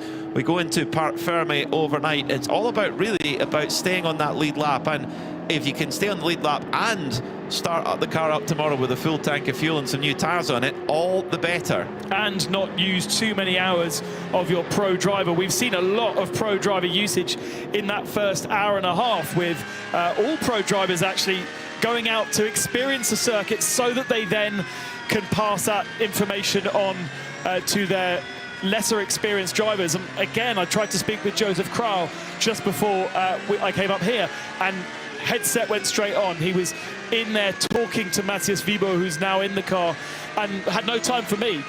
The fact that Carl Margelli was actually able to give us 5 minutes because Felice Gelmini, who is very experienced here in Mugello, Italian driver, not so experienced in GT3 racing, but they didn't feel like they needed to coach him round every single corner like so many others out there at the moment.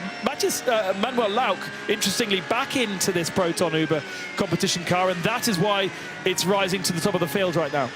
Yeah, they're doing a top job. They've got an interesting approach of how that they, in fact, in terms of the way that the driving time works, they are a Pro-Am car, so a semi-pro driver, which Manuel Lauck actually bizarrely is graded as a semi-professional. He has no minimum or maximum drive time. so they can use as much of them as they want. The only thing they have to be careful of is a 2-hour max in one go, then he must take a rest. You have to take 50% of your drive time as a rest before you can get back in. And I noticed Jake Hill's the same. He's a semi-pro. I hope he enjoys his year as an FIA Silver, because I don't know if it's going to continue. He's too good. It's like he's too fast, and so, but he's, you know, making the most of it. That's what you got to do. Manuel out then for the Proton Hoover competition car. Over the line comes Felice Gelmini in the Pelin Ferrari. And let's see what the gap is as he comes over the line. 9.3 seconds, but Gelmini got that extra top up of fuel. So if we do get a prolonged period of green running, Pelin Racing got a little bit of an edge strategically. Then third place should be Scarperia Praha, waiting for them to come through in third place. We're getting another yellow flag showing at turn 2. That's been a real hot spot. In fact, that's where Manuel Lauk is coming up to at the moment. And back green again. I didn't see. I think there was something on his right-hand side, okay, but quite far away from the... And probably hidden by the barrier, so we are going to go code 60, and our camera, which is just here, won't be able to see because he's too far around the barrier there. Will be hidden by the barrier and the catch fencing, but we are going code 60 once again. What can be really confusing in Creventic races particularly is the capacity of fuel tank that all these cars have is way and above the amount that they can take initially. And then when they do half a tank, it continues to be... So effectively, they can get more in the tank than they are initially allowed to. If you can basically fill, 1.5 times. And so that's why Felice Gelmini is able to go in every kind of 10 minutes and get another half a tank and top up, because he's going way above where he would normally be. And in these conditions, looking at those wet tyres, you therefore can run as long as the driver limit allows if you've got enough fuel in the tank. And I think we saw with the Lamborghini that we got to about 1 hour and 36 before they came into the pit, something like that. At least, yeah, which is normally in the dry running of GT3 is around 1 hour, depending on the circuit. It may be a little bit less for Daytona or Le Mans, and a little bit more for maybe more less thirsty track. But yeah, in the wet, it makes a huge difference. And of course, code 60, you're using nowhere near as much fuel. Ryan DL for Era Motorsport, they at that first sequence of code 60s, they lost a little bit of track position because they topped up as full as they possibly could, and they're now sort of chasing back again. A good stint from Jake Hill. We can't exactly see which car it is. It's got an orange roof. Could it be the Lamborghini? Because it doesn't have an orange roof, the Lamborghini. It could be a Vortex, or it could be one of the 992s. We will know when the Manitou car lifts the car up. It's at turn 2, that's all we can tell you. It's in just a slightly awkward position for our camera operators, and we thank them all for their service today, because it has been pretty damp all day. So braving the elements to bring the pictures on Creventic Motorsports TV and give us the information to describe the pictures to you on RS1, part of the Radio Show Limited network of channels. Thank you to you all for tuning in wherever you are as the Ebi Motors Manamuri Energy cars come in for another top up, as Sergio Nicolai brings it in. So taking that chance while they get it, it's going to be revealed as the Manitou is going to pull up using the lift to find out what car is it. We know it's got an orange roof. It's maybe going to be revealed to us in just a moment. There's only... the suspense. There's only 4 cars that have not completed Sector 1 of the lap. One of them is a Vortex. One of them's Ryan DL, who we've seen on track. Tim Muller in a Utah Racing Audi, or the Kessel Racing Ferrari. Those are the options. I can't handle the tense. So so tense. Therefore, probably, if you think it's a Vortex, it's Olivier Gomez, who is the leading GTX car, was up in 15th place before this. Although timing screen doesn't say stopped, which is really annoying. Stop's really useful. Stop is a very useful. We can follow that. Still behind the barrier, and if that is the Olivier Gomez car, the 702, that then might bring their sister car. Well, actually, Q1Q Pharmacy, quality healthcare at affordable price. மணக்க மணக்க masala, Manakkadu chicken masala மற்றும் chilli chicken masala. Manakkadu masala. Taste the daily. Taste the daily.